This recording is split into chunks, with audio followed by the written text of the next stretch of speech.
Here you go. Wonderful. We are live. Welcome, everybody. So, how do you want to do this? And Keita, shall I just start? What do you want to say? We can edit this afterwards as well, of course. Hello, Hello. YouTube Hello, Live. everyone. Hi, everyone. Hi, everyone. Okay, shall I kick it off? We can kick it off, yes. Yes. All right. Thank you, Ankita, and thank you, everybody. Since inception in 2018, the LF Decentralized Trust India chapter has been a trailblazer, setting benchmarks in community engagement and contributions. Over the years, I've worked with the Indian chapter. I've been continually inspired by the exceptional technical and business expertise of this community, and all of your remarkable energy, enthusiasm, and spirit of collaboration. The chapter's leaders, who are here today, and members, are generously share knowledge, educate others, and provide meaningful support, both locally and across LF Decentralized Trust open source communities in the region, but not just in this region, around the world. So I can't believe it, we're now the 7th annual Women in Blockchain webinar, is a shining example of those values. It continues to inspire and empowers today and tomorrow's women leaders in blockchain, ledger, identity, cryptography, and related technologies. These are shaping and bringing the much needed, and even I would say even more needed today, trust to our digital first world. The depth of knowledge and expertise gathered here today is truly impressive, a real treat for everyone joining from across the region and beyond. Looking at today's lineup, we're in for a fantastic mix of insightful panels, technical presentations, business perspectives, and valuable sharing. So, from me and all the community, I would like to say a big thank you to the LFD India chapter for all the work they've put into this event and to everyone presenting and participating. I am looking forward to the sessions ahead. And with that, I'm going to hand back to you, Ankita. And good luck, everybody. Thank you. Thank you, Julian. Hello, everyone. Good morning, good afternoon, good evening, because we have audience from, it is a global community now. So it is not just LFDT India chapter, it is actually LFDT. So we have participants from across the globe. So thank you for the quick introduction or remark, I would say, Julian. So LFDT India chapter, I mean, this is the 7th year in the row that we are celebrating exceptional women's in blockchain space. And blockchain horizon is also like expanding like anything from currencies to identity to healthcare and various domains. So about LFDT India chapter, I'll just give a quick brief. So LFDT India chapter is a regional hub which focuses on advancing blockchain, digital identity, decentralized technologies implementation across India. And it serves the community hub for education, fostering the adoption and supporting, of course, open source projects, various open source projects, which are under LFDT umbrella. So with that, just 1 minute. I would like to share about the leadership. Of course, it is under the umbrella of Linux Foundation Decentralized Trust. And we have exceptional team which works for this LFDT India chapter. Just let me know if you can. Okay. So we have Anasuya with us, myself, Ankita, Garima, Ritu, Kamlesh, Kartike, and Vikram. And all these exceptional team works for various, like, as I said, adoption for the technology, adoption for various frameworks under LFTT, and making aware, like making people aware of it, and of course, organizing the events like this year on year. So this is about LFDT India chapter team. And next, can you move, Ritu? Yes. So I would like to introduce our leadership because um, without their support, without their continuous support and efforts, we would not be able to like this events would not be this smooth. So first of all, Daniela is the general manager at Linux Decentralized Technologies at Linux Foundation and executive director at LF Decentralized Trust. She has overall strategic and operational responsibility for staff, programs, exception and execution of LF Decentralized Trust overall mission. And yeah, Julian. So Julian, he already introduced, and I'll just formally have opened this. Just 1 minute. Julian is VP at Asia Pacific for the Open Source Security Foundations that brings together the important open source security initiatives and the individuals and companies that supports them. So just give me a minute, sorry. Julian builds and supports the OpenSSF ecosystem in Asia Pacific, working with corporations, developers, and governments, agencies. So this is about Julian. Next. So yeah, we do not have Daniela with us. She is traveling. So we have a quick video of Daniela just to facilitate everyone. And so I'll just play that for all of us.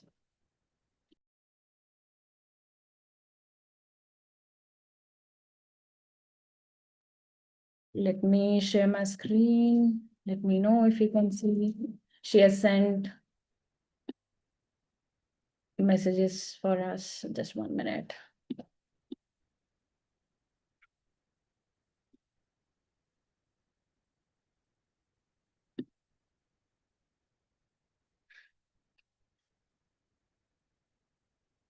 Okay, so let me know if you can.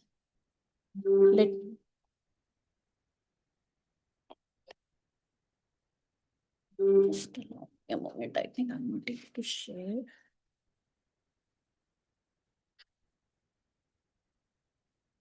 Hello, good morning, good afternoon, good evening. Let me know if you can hear her. Yes, it's good. Good evening to everyone. Thank you for inviting me to be here today to celebrate all the contributions you all do to our community as part of the 7th edition of Women in Blockchain. I think I've been to them all. My name is Daniela Barbosa, and I'm the Executive Director of Linux Foundation Decentralized Trust, and it's really an honor to be here today. Thank you, and I'm sorry that I cannot be here live, as I just got back from New York City a couple hours ago, where I was at the Digital Asset Summit, where there was so much excitement about all the great work that our community has been working on for the last 10 years. It is very late for me here in San Francisco, so I apologize that I'm not doing this live. As International Women's Month is coming to a close, I have been thinking quite a bit about what it actually means to build the future of trust for everyone. Because that's what we're doing across blockchain, decentralized identity, decentralized technologies, and everything else that we host here at LF Decentralized Trust. All of us are building infrastructure that will define how systems interact, how value moves, and how trust is established in a digital world. It is a daunting task. And the reality is that the kind of infrastructure that we're talking about cannot be built by a narrow group of voices. When we talk about decentralization, we often focus on technology, talk about how many nodes are controlled by whom. But decentralization is also about participation. It's about who gets to contribute. It's about who gets to shape the standards. It's about who gets to define how these systems evolve. At LF Decentralized Trust, one of the things we care about deeply is about creating a neutral, open environment where that participation can happen. Open source, open development, and open governance. Because when you build in the open, you create space for more people to step in, to contribute, and to lead. And in India, we continue to see that real momentum and that really happening across your communities.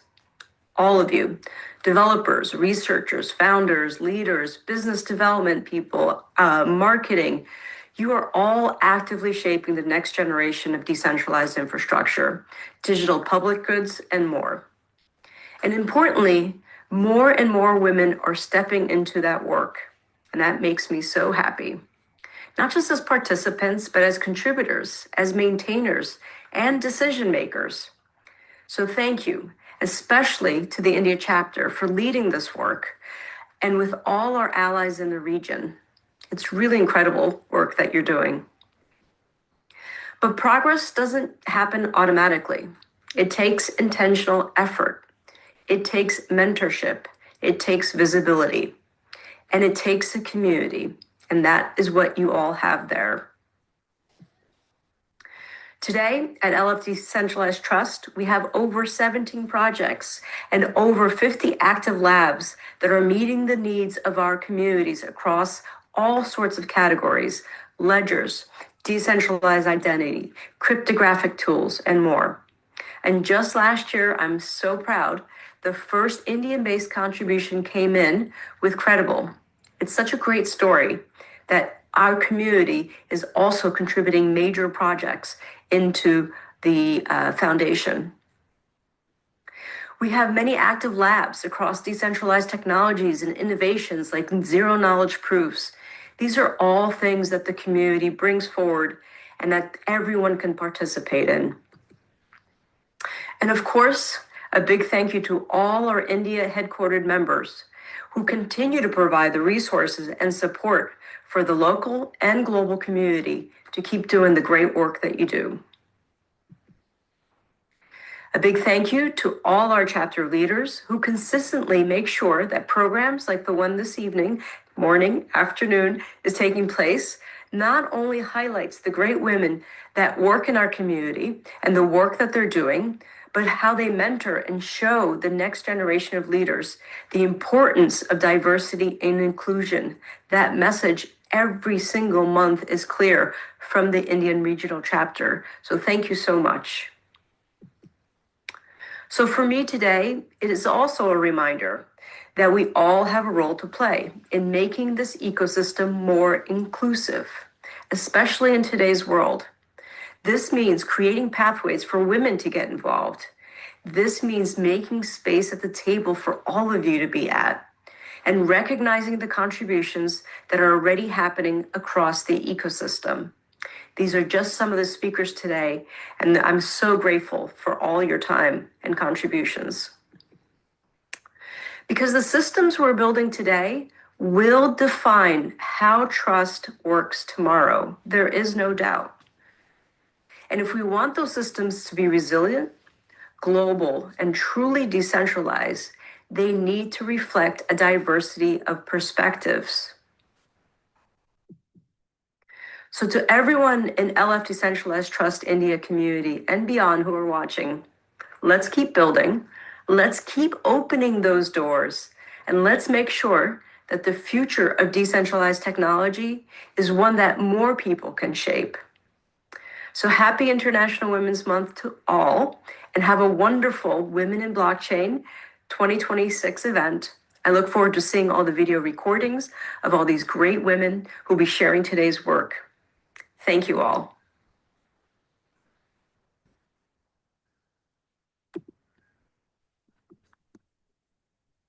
That was really awesome. Yeah, that was a great words by Daniela, I would say. So without spending much time, let's be in the same momentum of celebrating the work that women is doing, like all women are doing in this space. And I'll hand it over to Ritu to take it forward. Thank you. Yeah. Thank you, Ankita.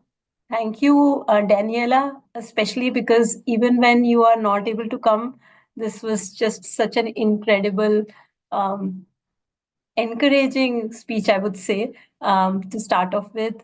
Hello, good morning, good afternoon, good evening, everybody, whichever zone you are joining us from, and thank you for joining.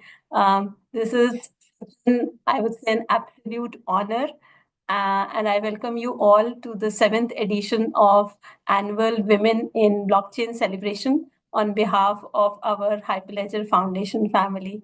My name is Ritu, and I lead the events and engagement at LFTT India chapter. Every 8th March or in the month of March, we celebrate all the women leaders. And I would say happy Women's Month to all of us, all the women in the room. The power which you have is just incredible.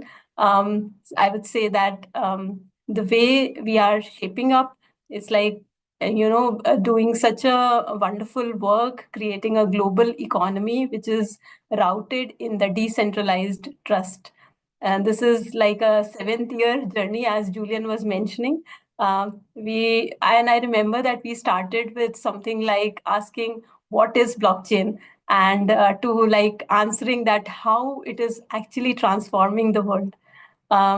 As we reflect on that journey, it's very clear that Hyperledger, hosted by the Linux Foundation, has set a benchmark for the enterprise blockchain and across industries, be it supply chain, finance, digital identity. These systems are not just secure; they are like they are being shaped to be inclusive, to be ethical, to be impactful, right?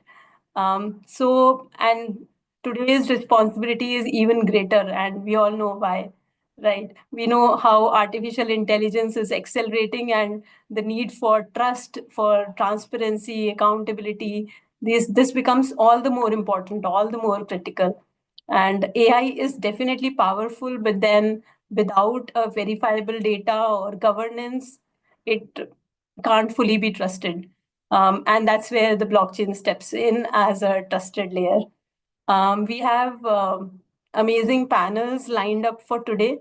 I'll just quickly read out the 3 panels which we have. The first one is we have applied blockchain and advanced use cases. This will be moderated by Dr. Anasuya. Then we have Garima moderating us through the innovations of decentralized AI. It's going to be a very interesting one, I tell you. And the last one, not the least, is Ankita, whom you just saw introducing us to the India chapter. She's going to take us through the identity applications and advancements. So this is definitely a very powerful set of discussions which will happen. Please feel free to use chat to share your thoughts and questions along the way. Of course, your voice is so important for this experience. Thank you so much for coming, and a very happy Women's Month to the incredible women of this community. I welcome Dr. Anasuya now. She's the founder, BiniWorld Innovations, and she also leads the LFDT India Student Society. Thank you, and stage is all yours, Anasuya. Thank you, Ritu. Thanks for the nice introduction also. So now I call upon my team, and I'm very happy to be here. And this is like year on year what we celebrating the women in tech on this, especially like in the month of March, where we celebrate the International Women's Day. So like in my panel, like I pull them into the screen first. Okay, like, and do let me know if I am able to see them. I'll quickly call out their names first, and then I will give the quick introduction of them.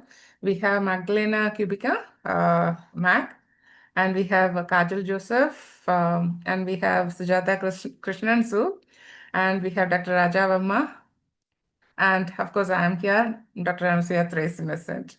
Okay, welcome my panel. I will stop share and I will pin you over here. Yes. So,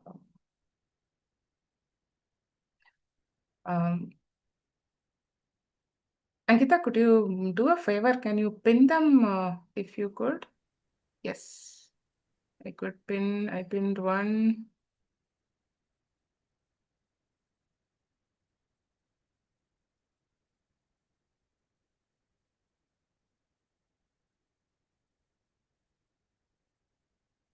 Okay. Kajal, you are there? Yes, ma'am, I'm there. Okay. Yes. No, I couldn't find it. Okay, 1 second.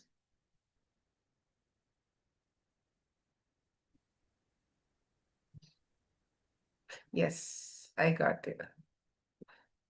And I have to pin my screen, right? Yes. So we are all set. Yes, that's good to go, I believe, right? Okay. So, give me a sec.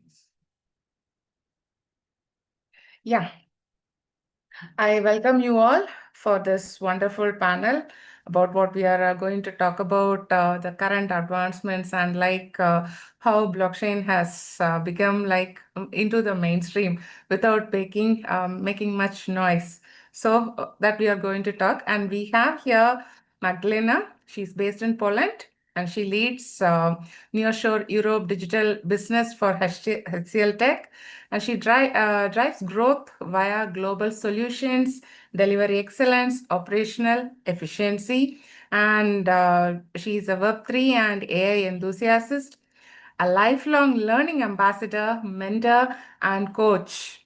And she has 20 years of enterprise experience between London, New York, Kuala Lumpur, and Krakow.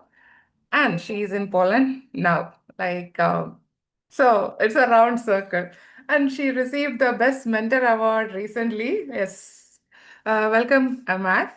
And we have Sujatha Krishnan, lovingly Sue.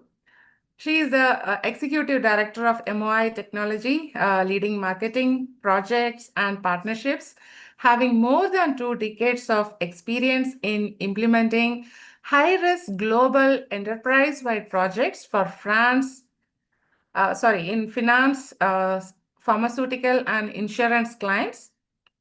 She is currently based out of New York. Welcome, Sue. And I believe it is 1 a.m., 2 a.m. for you, but welcome.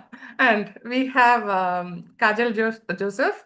Uh, she is an experienced information technology academician with over a decade of teaching experience at Vivekanand Education Society's Institute of Technology, Mumbai.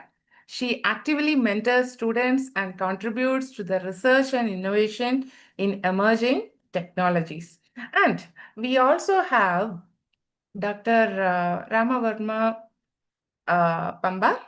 So she teaches, I believe, in the women's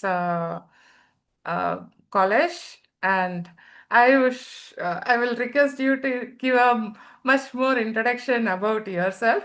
And I'm like again and again, you people know my face very well as of now. And anyway, I'm Dr. Anasuya Threse, founder and director of BiniWorld Innovations, and I'm the student chapter lead for the LFDT India Society. And not just that, I'm the chair for the healthcare special interest group in LFDT. And we are developing an open source project in LFDT. And consecutive last 3 years, we are doing it as a mentorship project. So this is how and how I am related with this. And I'm always happy to be here supporting each other. And it is all are welcome and it is open to all. So today, we have overcome from, as Ritu was mentioning, what is blockchain, asking to what is the real world application, how it is being silently getting into the mainstream. So in current day, in 2026, we have moved past the proof of concept era. Which which specific industry or use case do you believe have finally reached its inflection point this year, and why? Can anyone of you or can I start with you, Sue? You are on. Yeah. Thank you. Hey, Anasuya, nice meeting you, all women here. It's yes, of course, it's 2 o'clock in the morning here. I'm in New York, and it's a bit chilly too. So I'm kind of like adjusting my, the what do you call, like a blanket sometimes, and also my jacket. It's good. I'm really happy to be here, and thank you for inviting. And it's really a great honor to be here and also meeting with you all. I do miss like some of those panels from last year, but this is one of my opportunity to meet with you all. As Dr. Anasuya said that yes, I am executive director for My Technology. We are new paradigm of like blockchain. Basically, it's a participant-centric blockchain, unlike Ethereum or Bitcoin, right? And I've been associated with blockchain from 2017, but I seriously jumped into it for past 2 years. I would say that, but I've been like working with a few pharmaceutical companies and other on the pilot projects like Pharma Ledger, MediLedger, and stuff like that. I have more than 2 decades of experience, like what Anusaya said, and I implement very high risk cybersecurity projects, especially in the pharmaceutical and financial domain. These are like actually global projects where I ensure like privacy and, because I am certified in privacy, also certified in blockchain. And there are like millions of certifications, but then, we talk about the relevant ones. So that's about me. I like that I me myself story time, but then I know there's a limited time, so I don't want to put Anasuya like in what do you call it, stressful mode. So yes, for your question, like of course we do, right? The inflection point of this year, what do we think of, right? The first one I could definitely think of in the front runner is the financial services, right? Where we have like clear adoption in the industry, and like more than 40% of the large enterprises in the sector report that they are already scaling implementation, right? But we also have seen that, and one of them like is basically the cryptos, right? Although I didn't want to mention cryptos, but then that's everywhere. The moment you say blockchain, either it's Bitcoin or it's cryptos. But there should be a clear distinction, like how the technology and the use cases over the technology.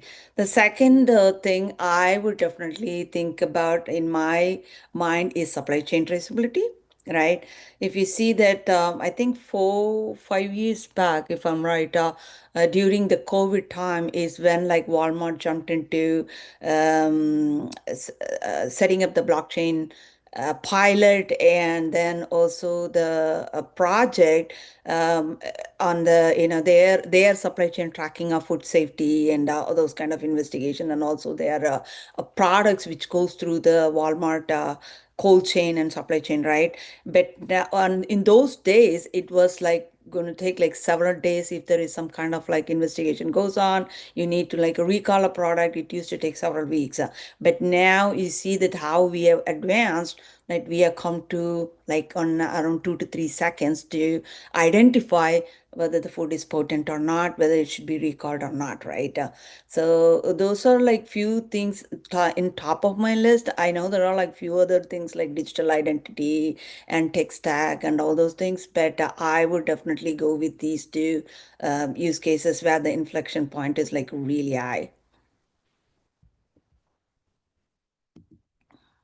Oh, thank you. Thank you for that. That like supply chain, of course, it's a lot. And like if I tell that today's complete panels will be like kind of put in a nutshell, right? Like it's not just blockchain, but also like blockchain, AI, and IoT technologies all together. It is making a complete revolution. Yes. And Yeah, we supply have chain is many one of successful. the Yeah, Yes. absolutely. Supply Yes. chain is one of the best example. And when Walmart started for their products, right, that is exactly what was Mango tracing, extended in right? cold chain for like vaccine tracking and Yes. all those like counterfeit drugs. And then, I'm actually ex-IBM and ex-Ernst & Young also. So we did a ops chain project in Ernst & Young where we did like a plasma tracking. There are like global donors for like blood donation, right? So just to ensure like it's potent for the receiver, that was also one of the use case. You know. Yeah. So like today, many successful applications make blockchain invisible to the end user, right? So like, can you share some example projects where tech is hidden, but the value like trust or speed is undeniable? Like we can start with Mag. Hi, thank you for having me here. So welcome everyone. Definitely, the features are really interesting, and I want to bring 3 examples. The first one is going to be in financial as well, because I spent over a decade implementing projects within the capital markets. Mostly it was trading platforms. So I saw firsthand how the settlement takes a very long time, where you have a trade and let's say it's a simple equity between London and New York, and then you have different custodians and different banks involved, and still the settlement takes T+2, T+3 days. So it's a very lengthy process. And even though that the transaction itself is going to take some milliseconds, the settlement is going to take days. And nowadays, there's many players, and exactly due to the usage of the blockchain, they are redesigning this workflow. So, for example, in Switzerland, there is a company called Six Digital Exchange, and in the US, they are experimenting with the workflows and the implementations of the blockchains as well.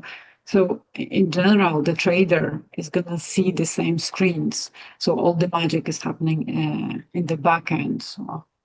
So instead of having this lengthy reconciliation process, it's going to take almost instant real-time speed. So this is the example of the speed, actually. Of course, there's a trust as well, but speed is going to be the main focus here. And it's really mind-blowing to see this shift, which is happening on our eyes. And the second example, and actually across the industries, we can see the same pattern. Sue mentioned the supply chain. So the example here can be the food retail, where the companies can track through the blockchain the products from the farm to the shelf. And the examples is Walmart and Carrefour, the biggest retailers in the world. So still, from the perspective of the user, they just scan a product and they can see it normally in the app.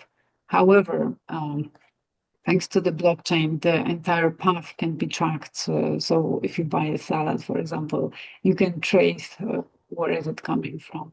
But from the perspective of the user, it is happening seamless. However, the security, safety, and the speed, the entire journey is being logged on the ledger.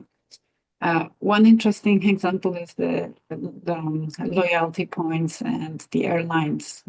So in Asia, it's the Singapore Airlines, I know, and in Europe, it's the Lufthansa. They are implementing their loyalty programs on the blockchain, where again you can redeem your points seamlessly within the partners. So you don't see this technology that is happening in the background, but you can still benefit from it. So in general, people, they don't think that, okay, I'm using a blockchain today, but we benefit from all the features, like you mentioned, Dr. Anasuya, from the speed, from the transparency, and from the trust. So these are the examples I wanted to share. Thank you, Mark. And Kajal, you want to add on to that? Yes, Mark. As Magmam mentioned regarding the trading and supply chain and airlines application, I wanted to add on few more applications. One is international money transfer, that is cross-border payments. Earlier, during the traditional money transfer systems, used to take about 2 to 5 days for transferring the money from one end to another end. So with the help of blockchain technology, the time will be reduced and it will be like just a clicks away. So one of the application is Ripple, and another application is Visa, which is connecting business to business. And the third application for money transfer is JP Morgan Chain's Onyx platform. Okay, and there is one more domain in which blockchain technology is doing well. That is digital certificates and academic credentials. So in the traditional certificates were like very much paper based, that creates a problem of when you lose the paper, you lose your certificate.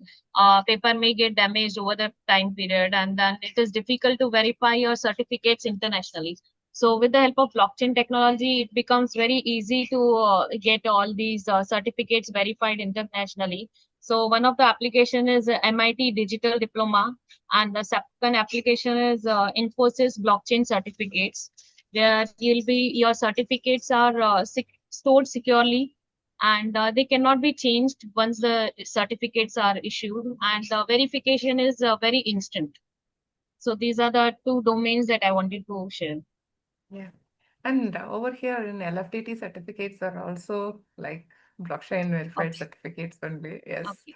So, and Dr. Pamba, Razu, you want to add something to this?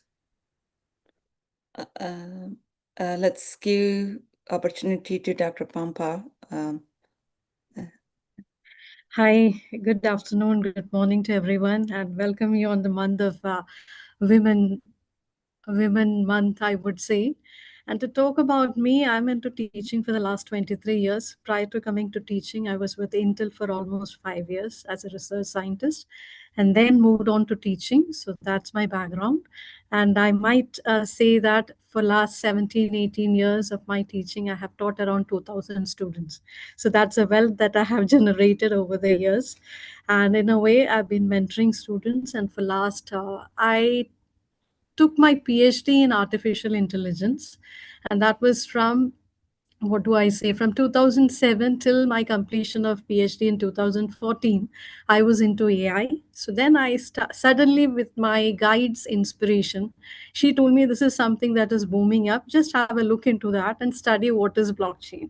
So, like what you have said, your journey began with what is blockchain. My journey also began with knowing what is blockchain. And I wouldn't say that I'm an expert. I know everything of it. I know a little bits and pieces of it.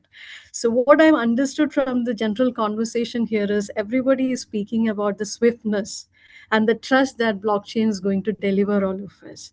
So this swiftness and delivery speed and the trust that you build is a foundation for any infrastructure. Like the road we travel, it's a trust.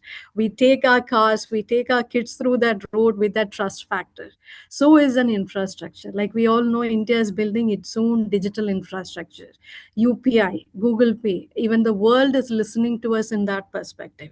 So in that way, what I always speak to my students is that build an infrastructure, grow to that extent that people listen to you. Employers come in search of you, not that you search for things. People should come and search for you for the work you do, work you deliver. So look around for the opportunities. So likewise, when you all said that these are different opportunities, like one I've told about the plasma kind of, how do you trace the plasma, and about the Walmart, IBM Food Trust, all are motivating kind of things. And it is like a use case which I always discuss with my students so that they have a feel that they are the future who should build things. Like one have said how that crypto is going to affect the inflation, how it is going to drive the economy. So I would say one thing, when we speak about India, it speaks about Atmanirbhar. I find a close, seamless connection between Atmanirbhar and blockchain. Blockchain speaks about trust, self-reliance, and decentralized network. You don't relay anything for anyone. You don't depend upon anyone. So that itself is Atmanirbhar.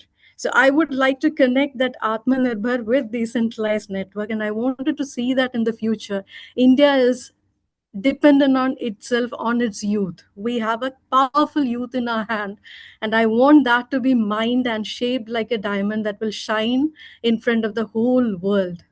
So in this perspective, I would like to congratulate this team for shining and making our youth and future more brightful and colorful. For that, a big clap to all of you for this beautiful venture you have begun, because it's all new for me. I happen to know about it. I wanted to register, just wanted to understand how things are going. And I would say that I'm a fresher in this group.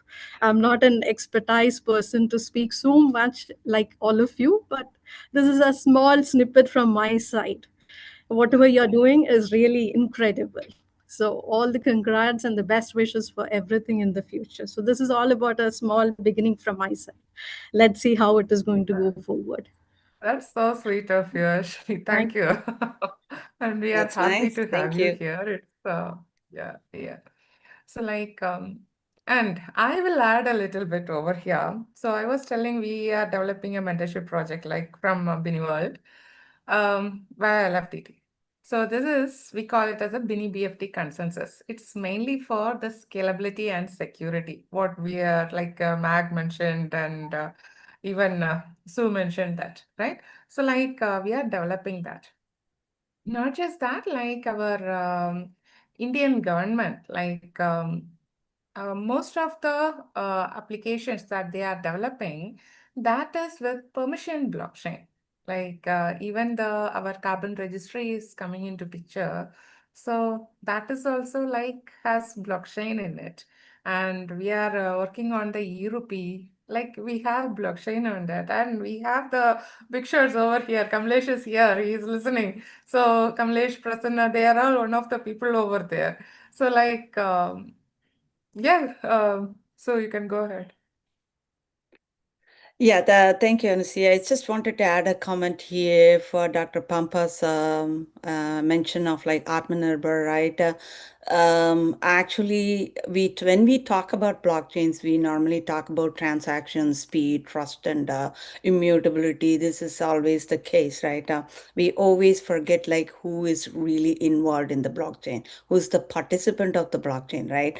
So when I said Atmanirbhar, so we always look at our external self, we forget about the Atma. Likewise, in blockchain, we always forget that the participant has a context. The context keeps changing based on the requirement, based on the transaction which happens. Context for buying a coffee is different from a context for buying a property or running a business or like hailing a cab. All these things have their own context, and based on that I place the priority according to that, right? So the blockchain needs to adopt according to that. That is why we designed a blockchain called participant centric blockchain, where we give the context specific to the participant, and then we build the blockchain for that. So this way the participant becomes the main anchor for the blockchain. That's great. That's great. Yeah. So we have talked up like the advancements, that's all well and good. But what are all the pain points in blockchain adoption? Where it may be in enterprise, it may be in the VC investment funding, it may be in academia. I believe this question is open for all. You can pitch in. Like even I can tell. Like when somebody, even till now we are in 2026. It started from long back, 2008, and then from permission especially Hyperledger from 2015. We all know, and it is in mainstream till now. When you go and pitch to somebody as a startup, when they hear the word blockchain, I know, it is public blockchain, you get lost. So Yeah. I tell with the disclaimer, I'm not working with crypto. I'm working on, see, you want traceability for this, you want immutability for this. We know, get lost. So, what are the pain points that you come across? Please go ahead. We will start with Mag. Sure. Yeah, definitely. I will comment on the enterprise level because this is where I'm coming from. So, how in general do we get projects started? They need some funding. They need a business case to be defined. So the business needs to identify what is the return on the investment. And within the blockchain still, The focus is on the technology itself, and in general, many leaders are focusing on technology instead of making the right use case and showing the value. And blockchain brings a lot of value, but bringing this case and showing the true return on investment within the blockchain is difficult. So that is one of the constraints. Another one is the budget. We see for the past year a lot of budgets in the corporations, and there has been a huge shift, maybe over a year, into the from the blockchain and from the other technologies into the AI. AI is the top focus for most of the companies because it's easy to see a tangible return on the investment, and it's more visible. So this is within the budget and the use cases. On the enterprise level, still it's difficult to integrate blockchain as a technology into the core systems, into the legacy system, into ERP and all the other technologies, because it's not only plug and play. To bring the API, and you need to actually redesign the entire system. So maybe I will hold on this to give the chance to others to contribute as well. So from my side, an enterprise level, the business focus, the budget, and still the integration. This is where I see a lot of pain points in the blockchain. Thank you, Mag. So if you want to go ahead next. Yeah, absolutely. Thanks, Anasuya, and thanks, Mag. It does make sense, right? I do have like severe pain points in integrating with legacy systems. I know like the pain you're going through, especially in that area. There's also one more thing on the enterprise side, right? We have this regulatory fragmentation, right, which happens, the frameworks which they decide and design across the regions, right? These are not actually based on the real live blockchains which we have and the pain points which we have seen. They are basically based on like whatever the use cases and pilots we have thought about, and based on it, some of this regulatory compliance policies have come up, right? So that's also one more thing which can impact the enterprise side of it. But I would like to add something on the investment side of it, right, which I really go through every day of my life. And I connect with VCs, and then I tell them like, hey, we have a blockchain company and it's a new paradigm shift. And then like Dr. Anasuya mentioned, like they always think about, oh, we know it's a crypto, right? And then what kind of transaction you do, what is the token you get? And I said, well, this is a technology I'm talking about. I'm not talking about crypto here. And then, Who will be oh, minting? Who will bear the minting cost? exactly. And then they are like, okay, explain to me. And we explained, right, about blockchain and everything. And then say, yeah. Like Dr. say, I understand. And then they really don't understand. Because they are still thinking only on the top level of like cryptos or Bitcoin, and the maximum they can think of like is like probably Ethereum. The VCs really don't have the in-depth knowledge of like how we are designing this blockchain, how this can solve the issues, so how this funding can really accelerate our new use cases, new building, right? So that is one of the reason the blockchain industry by why the adoption is slowing down, because there's not much funding going on. And like Mac mentioned, AI is another one, right? Everybody want to talk about ChatGPT, Claude, and Gemini, and they all wanted to like anything to do with the AI. They are ready to invest, whether not realizing whether the AI is needed or not, and where do I need it, and how do I implement it. Not knowing any of this, many of these VCs are really allowed to spend money, invest money on this.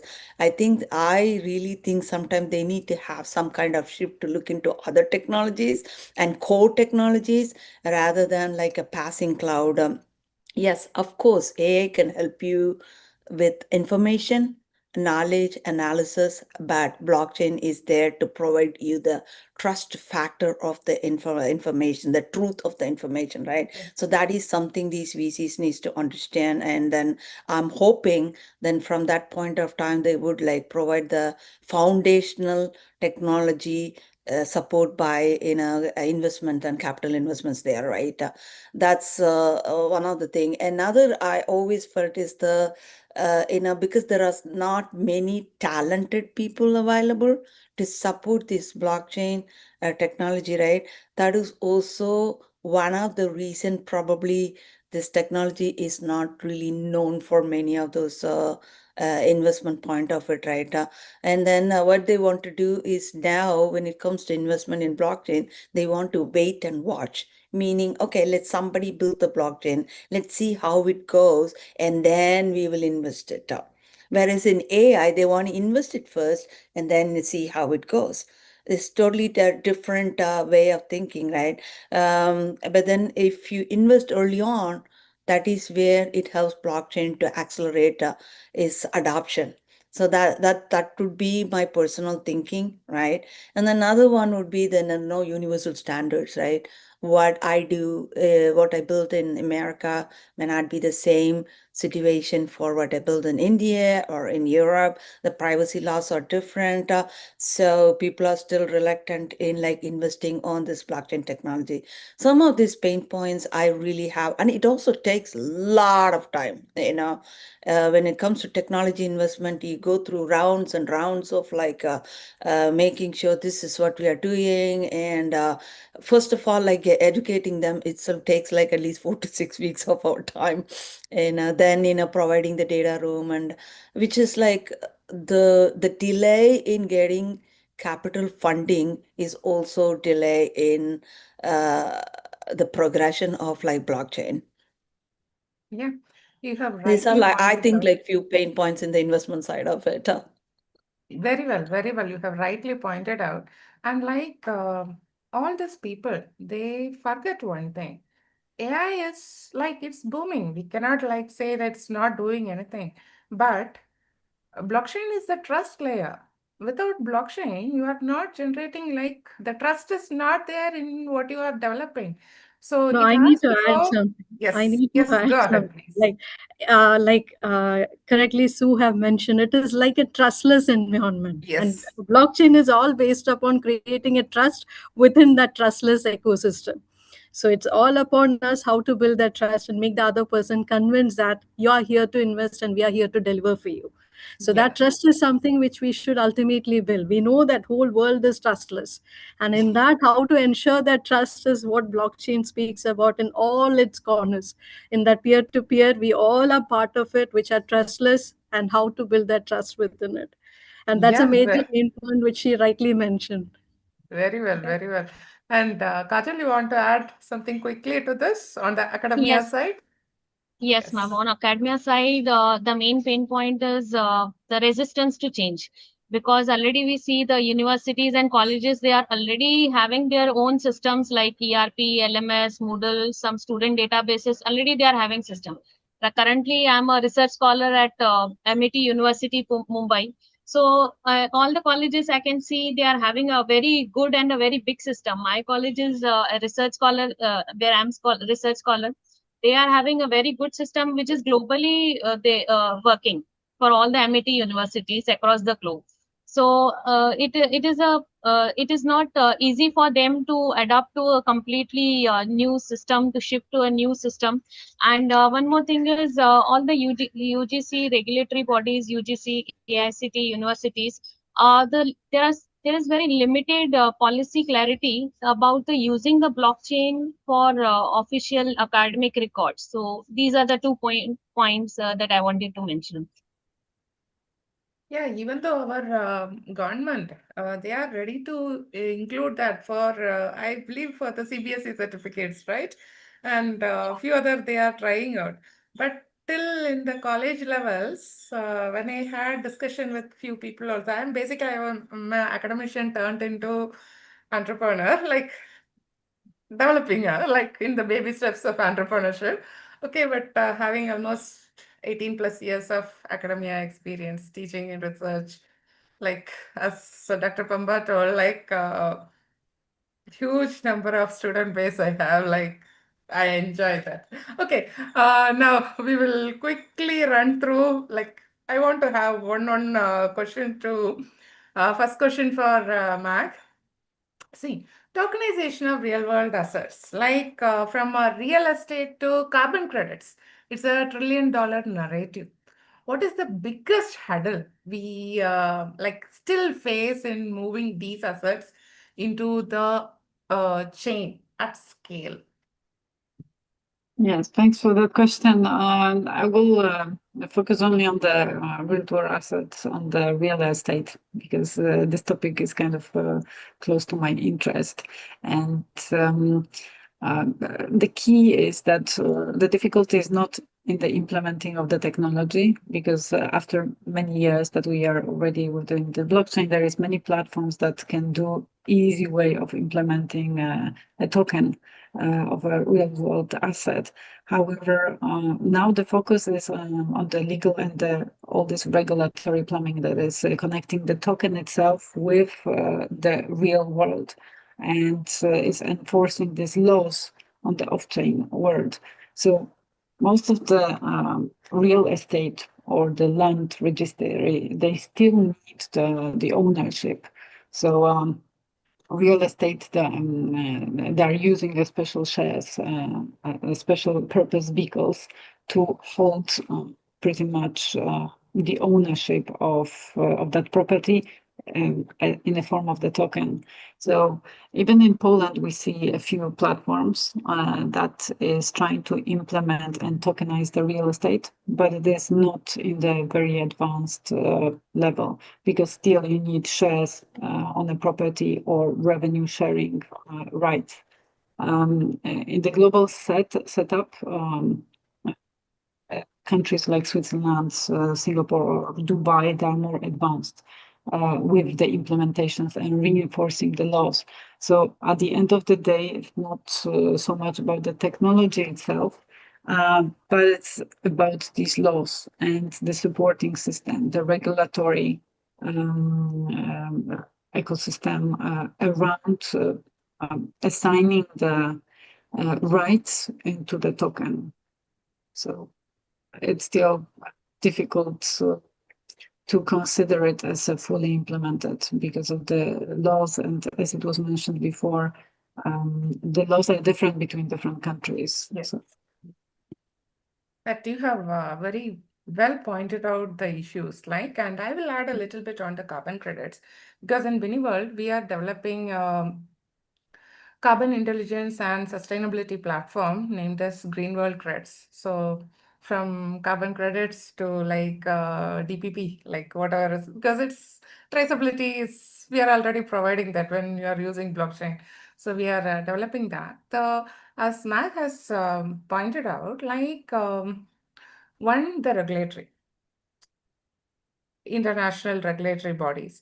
And the second one, the cost of project. See, if you are going for another normal carbon credit, like pen and paper one, whatever you get, your charges goes, the initial cost goes higher when we are using a blockchain verified system, that MRV we say in the carbon accounting, like monitoring, verifying, and reporting. So the project development and documentation and this, it's a costly issue. And this registries, international registries, they want probably they never bother about that Indian one. Maybe our Indian registry is coming into picture, but registering the project, that again is another painstaking job, not only on the paperwork or proving, but fees. Okay, so overall, it increases the uh, deployment cost. And once it is done, it is only the monitoring, continuous monitoring, and it goes on. And actually, the tokenized carbon credits, the blockchain-based ones, they have minimum 5x more amount. They cost that good than the one that is normally done through the I'm also a GSG lead verifier. So whatever I do normally, than that 5x, it will give more profit. It's an incentive you are getting for your carbon credit, but making them, educating them is a big struggle. Like, even though everything's are going like, and if they want, they will tell us, like us, whether like HCL is doing, IBM is doing, who are you to do? That is another question comes into picture. We want only the big people to do, not the chota, like small companies. So, but fine, things are changing. I hope it will keep on change. And Garima, we will be taking few more minutes. Okay, so the next question is for Sue. Like, as leaders in this space, how are you ensuring that the advanced use cases we built are inclusive and solve problems for the next billion users, Yeah. particularly in emerging markets like India? Or I you was going can to say take that. South Africa or like wherever emerging markets are there. Yes. Yeah, the emerging markets are there, but in South Africa, they are actually stepping into blockchain, but we don't have that many users there. Of course, if you're looking at billion users in one concentrated geography, it's certainly going to be India, and probably next thing would be China, right? But China would have their own a system of like technology and privacy. I don't know whether they are really into the world space. Another one would be like European put together, right? European nations put together. So there could be like not billion users, at least definitely million users. The things I could think of is like, how do we ensure that? Or what are the advanced use cases we can see? And how do we use these use cases, right? Or how do we design it? So what I would suggest is like one, when you go for an use case, just go with some kind of like innovative idea. What about like this use case? What about that use case? No, the use case should be actually solving the real time, everyday issue which people face. That is the kind of use case people are looking to like basically implement. Oh, okay, today if this is going to help me, I probably will look at this use case. you know so that's one thing, meaning that prioritize the use cases that actually hurting the people and provide some kind of solution to them, right? So next one would be like when you're working, when you're doing these use cases, obviously government bodies are the ones who have tons of influence on their citizens, right? So instead of working along with governments, it's always good to work with the governments to make sure like we have all these use cases which can support them, especially when it comes to citizenships and the pain points and how we can support the citizens. Many ways, right? In here in US, like we have childcare services and homeless people services, all this like government has like lots of projects around them, right? So we could definitely look into use cases that can help the government to tackle this, because I did do one of the project where the parents are divorced and the child is placed into a foster home. The government gives some kind of supportive money, right? How do we track that? Now there are like several stakeholders involved in this, meaning the law, the lawyers, the parents, the government who pay the money, the providers in between, and then the people who are in between holding the child at the intermediary before the child goes to the foster home, right? So these are like few use cases which you can think. Another is like taxation part of it. So I think where, although the use cases are there, high taxation is basically killing everybody and not even looking into this, right? And people don't want to even invest or look, because they want to have the instant gratification of like making money. For example, cryptos, right? So that is like short-term money making concept or idea, or like today that it's one way where a lot of people are making it. I see there's so many of those like prompts which come up like how you can use cloud to make money, but none of these prompts they talk about how we can use blockchain, right? So the kind of like knowledge is still not there, so that that is something we should like take it to the masses to say how blockchain can help them out. And then there is also regulatory, if the every day there is a new compliance policy come up, and we don't know, okay, if I get into new technology, how is this is going to impact me? What is it that I had to be prepared of? I think India recently came up with something called DPDP, and that needs to be in compliant by probably next year, if I'm right? So how do we ensure that? This is some kind of like new policy with a billion users in India, and imagine the number of healthcare, hospitality supports which are happening. How do we ensure it happens on time? That is one of the biggest pain point that can be definitely looked into through blockchain, right? So these are like few things which I can think of. Maybe I'll pass it to others so I can also get more use cases. That's actually really great. Like you have almost touched on everything, and like where traceability is needed, where transparency is needed, especially in a country like India, ours, and we have the number one in population. No one can beat that now, right? Yes. So we That's a need blessing, actually. system. That's really a blessing, Blessing in because we disguise, do too. no, we No, do think that's that population is way too high. yes. And But here, the population is low, but there is not much support also, So No, it's a big here market. people support each other, and the governments are also doing wonderful job. Like it is not easy to like manage this much populated country, right? But if in our country, like in India, like I'll put it at common, if transparency is there in, especially in all the government systems, then we are going to be the world's leader. Like there won't be no deficit. You But can we very don't well want to tell have that, right? transparency In there. 1 year itself, like all our debts, everything will be settled. So that is Yeah. the power of it. And we have actually 10 minutes, we have taken extra, but this is the last question. It's a rapid fire, like open for all. If you could delete one misconception about blockchain that still persists in 2026, what will be it?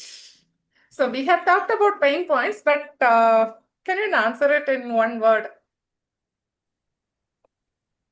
Uh, I'll answer.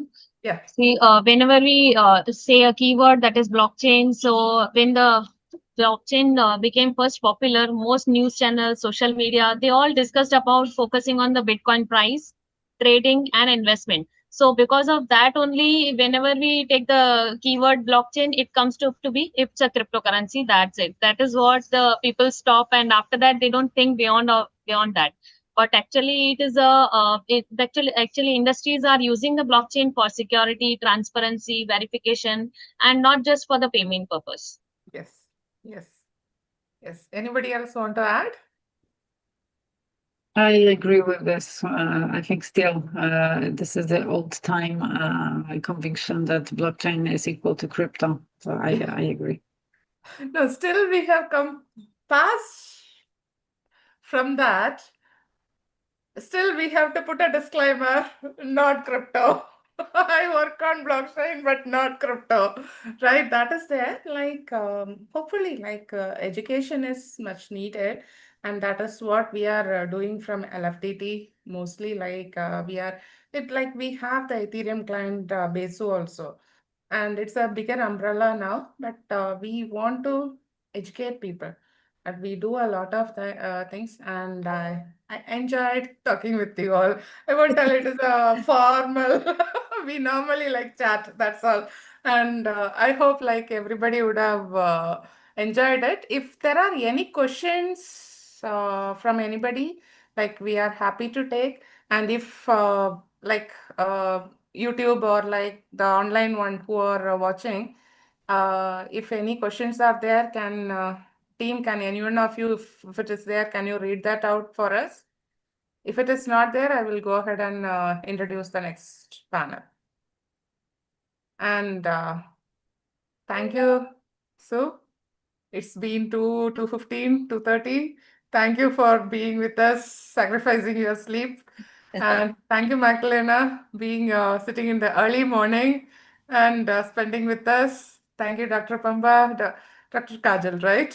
Yes, No, thank no, you. I'm still pursuing my PhD. I'm not stopped Okay. with Kajal. Okay, I'm so still you will pursuing. soon I'm a finish research it. scholar. Yeah, Yes. yeah, yeah. Yeah, you will Thank you, soon ma'am. But finish. It was nice. yeah, It Thank was you. nice yeah, connecting you all. Thank you. Yeah. yeah, Thank ladies, Any questions it's are been a there? pleasure to meet with you all. Thank you so you. much. Thank you, Sui, and thank you, Mag. Thank you, Kajal, ma'am. It is a great explanation by all of you and great discussion. Hi, Garima, how are you? I'm good. You tell me. Last year, when the panel. Yeah, you know what? I was going to like twin with you on the same jacket which you are wearing, you know.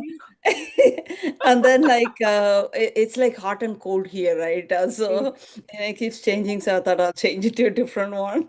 It's hot here just now in India. Yeah, good. It's so glad to meet with you, you know. So We'll hopefully try to you're meet coming very to US. soon. Maybe this year token is cancelled, so next year we can plan, or maybe in Singapore we can plan.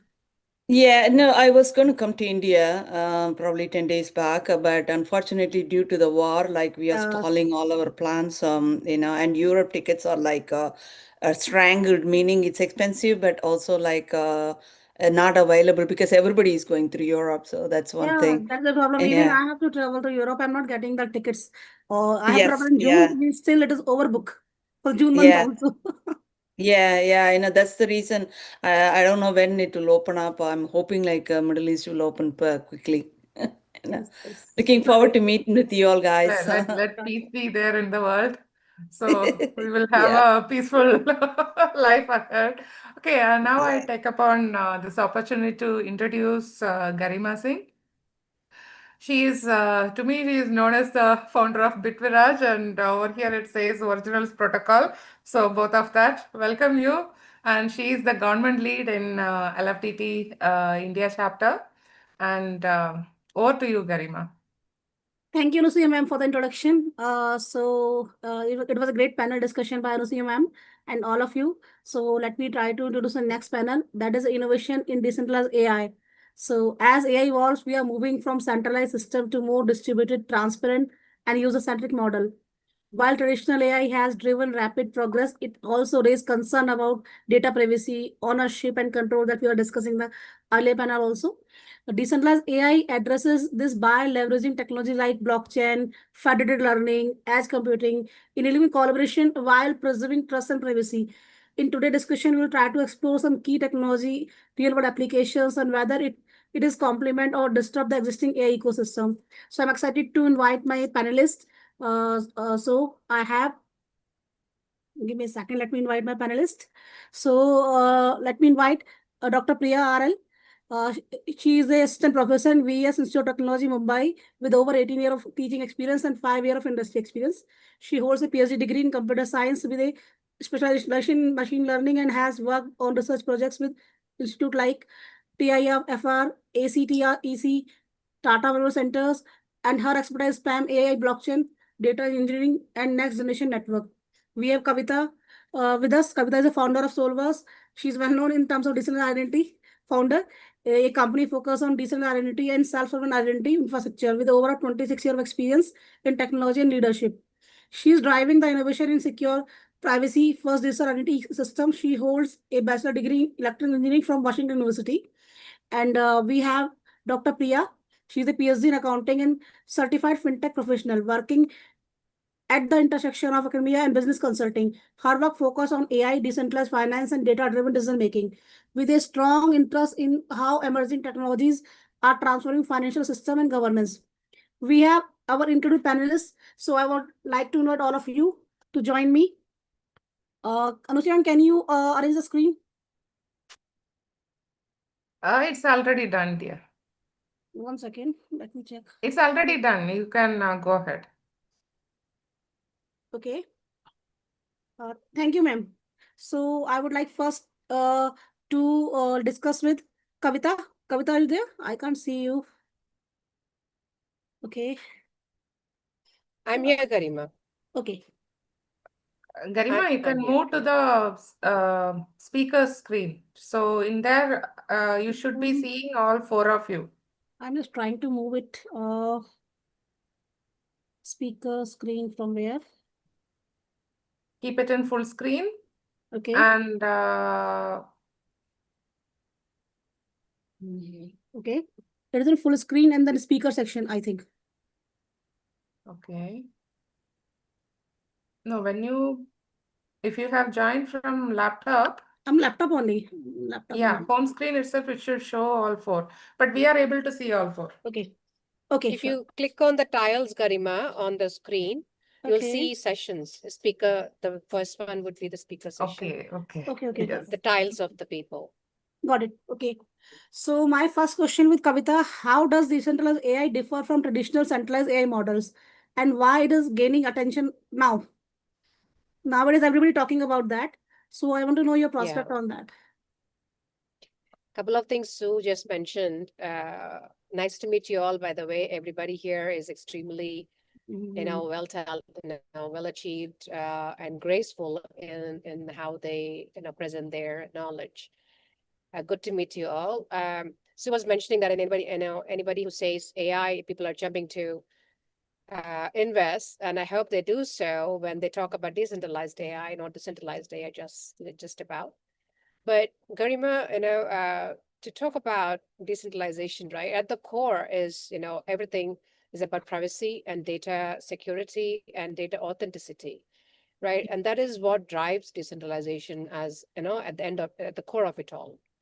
And when we are talking about centralized AI, the differences between, the data is not yours anymore. The moment you, use any of the large centralized AIs that exist today, ChatGPT or GenSpark or anything like that, right? Claude, any of those. The data is not yours anymore.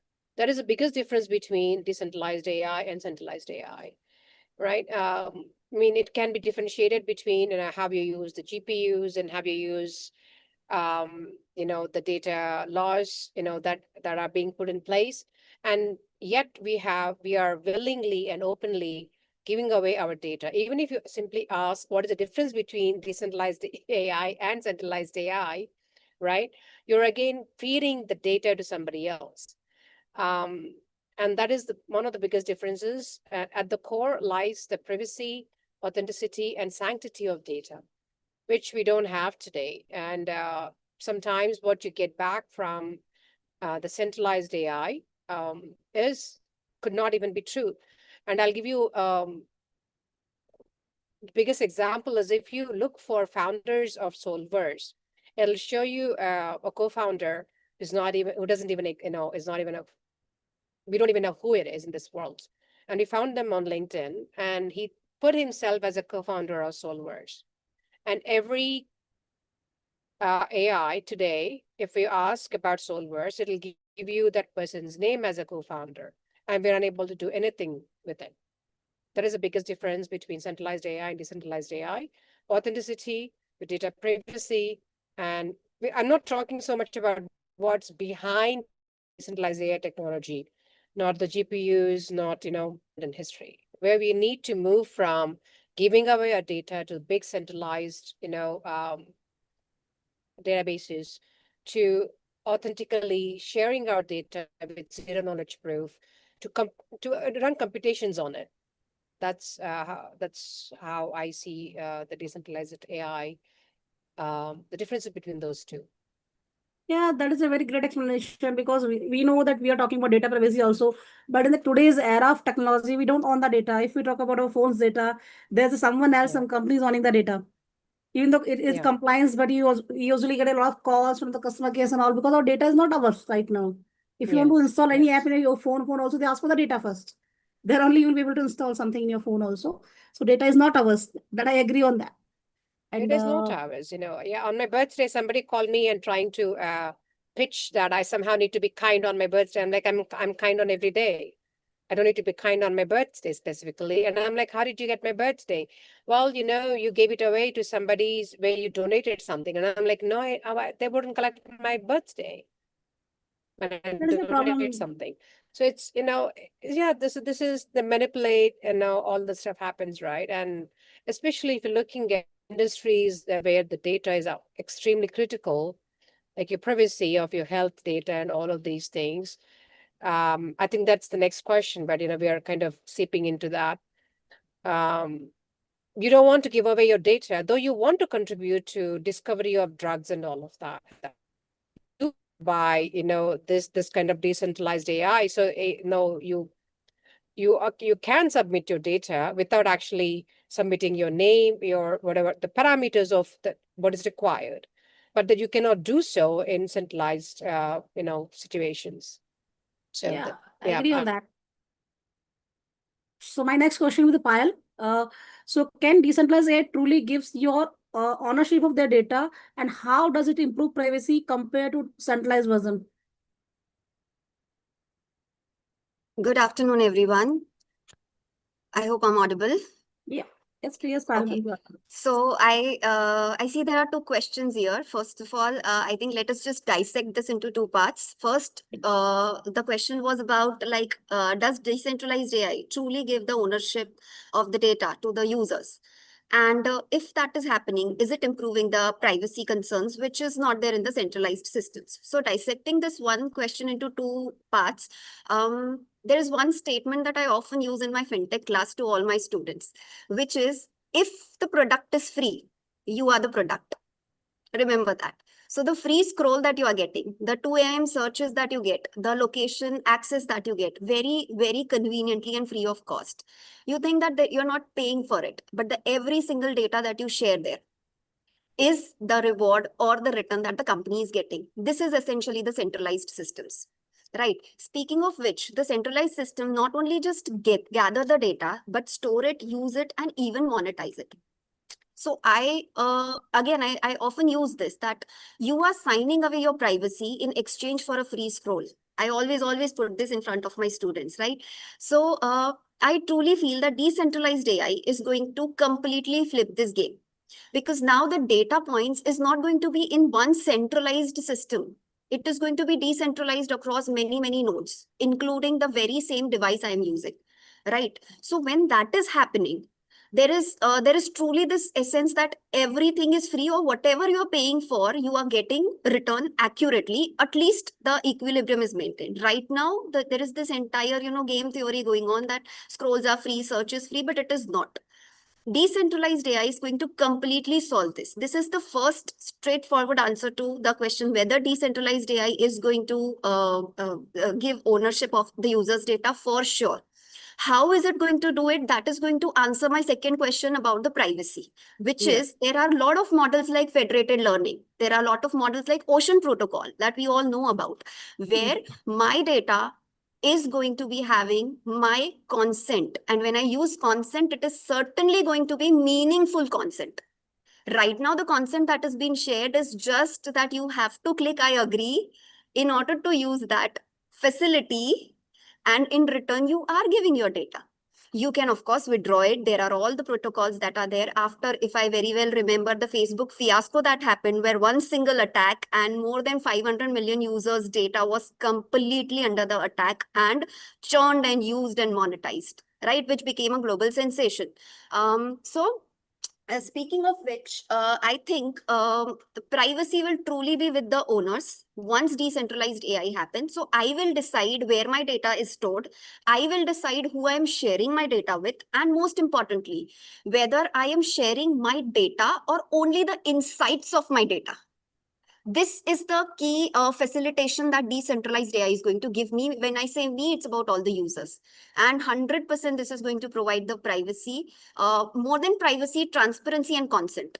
Both of which are lacking in today's, AI arena. So this is going to probably be a game changer, which I see coming and developing, but it's, I think, going to take a while, considering all the regulatory complications and the architectural challenges that probably are going to be needing to be addressed. So yeah, for sure, my answer is affirmative for both that AI, decentralized AI, is going to give ownership of the data, as well as the second is, it is going to provide me with all the privacy benefits, subjected to the condition that the scalability and the architecture is, and the regulatory frameworks are. Okay. That I agree on that part, because the decentralized AI give the power to consent to share your data. Usually we share just by agree, just we click on an agree button and we don't know what we are sharing. Exactly.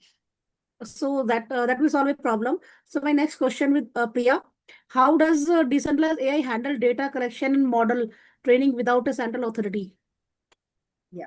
So here, good afternoon, everyone. And I'm really happy to be the part of this LFDT India chapter. And happy Women's Day to all the beautiful women who are there for the panel discussion today. Yeah, according to this question, like when I talk about decentralized AI, that is even Payal and Katha ma'am have discussed, that which is going to remove the need of a single authority. That is the central server concept. We are trying to remove, or we can say minimize to a certain extent of this central authority. So here what we do is that whatever the data that we want. So let me take an example of, say for example, I would like to do the research on a tuberculosis. Okay, so the data that is present in various hospitals, like maybe there are 20 hospitals, they are involved into this particular research.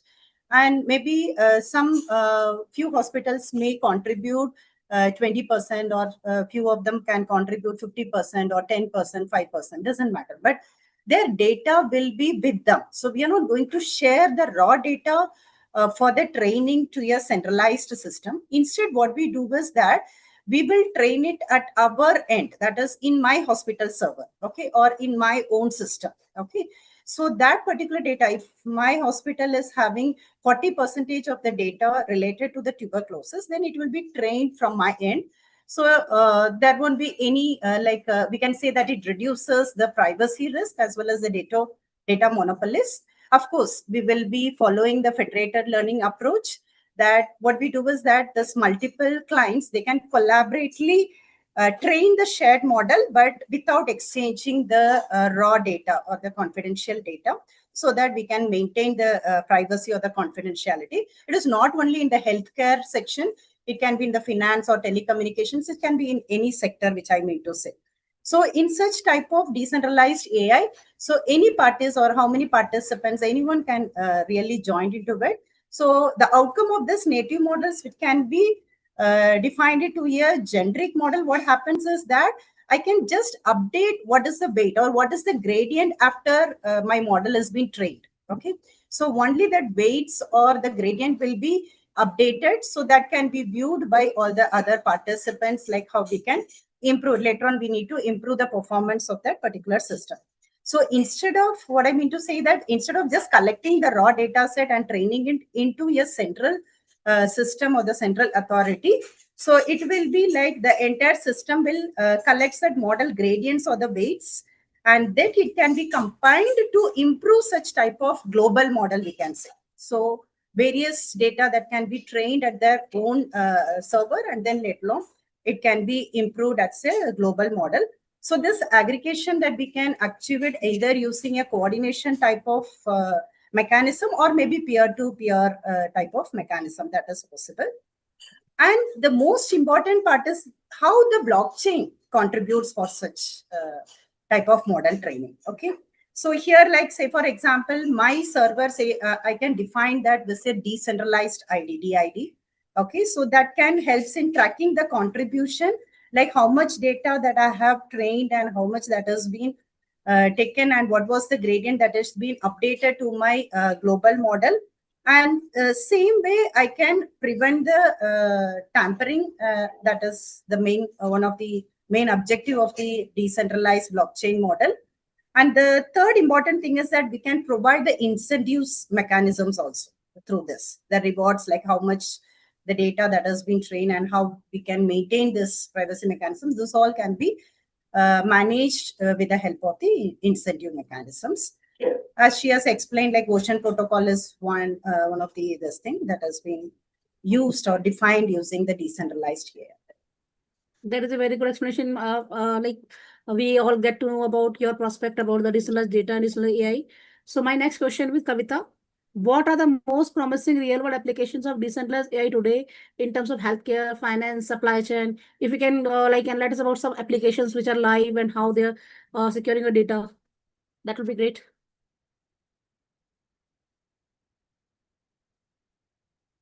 You're on I think, mute. yes, I was on mute. Sorry. I'm traveling. I'm on a train, so if you see me swaying and all the noises, please pardon.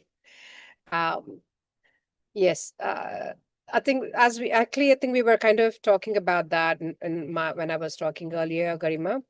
The most promising one is in healthcare, where it enables research, it enables drug recovery. I mean, finding some treatments and all of that, which is for us right now a void at this moment. You have all the data in the world, but given the problems in data privacy, the HIPAA rules, the DPDP rules, which is new right now anyways, and GDPR rules, everything combined, and patient, specific rules that we have.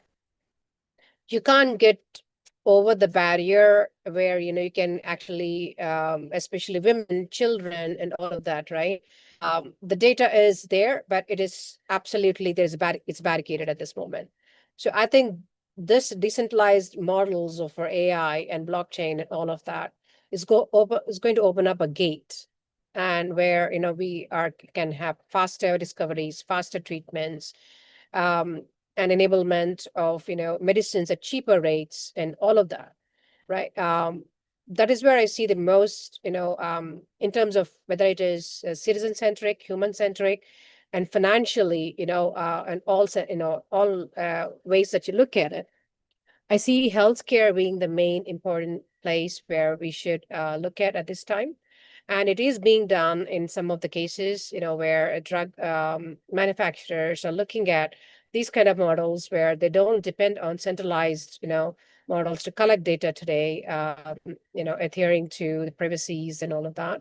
So more people are coming forward to give their samples, and which is enabling them, especially if you have seen the way COVID went, right? They still, I think, access the data from people who are volunteering, samples and things like that, more so, which enable them to quickly get over that, the drug testing and all of that.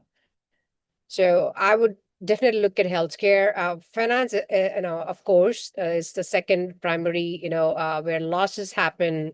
And we were just, I think, Payal was talking about the fintech models that, she was explaining to us, where whether it is the loans or the scams or anything that happen in the fintech field.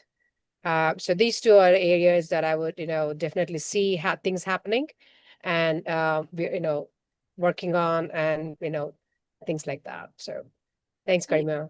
I think there, and I would like to open up it for the rest of my colleagues as well. It's a large, topic for one person to entirely answer.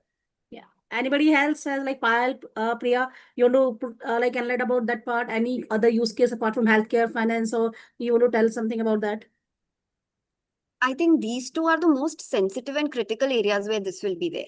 And it is going to cater majority of the, segments that we, if you embedded this into healthcare and finance, I don't really think any other more critical area needs to, because then everything will be more follow-up.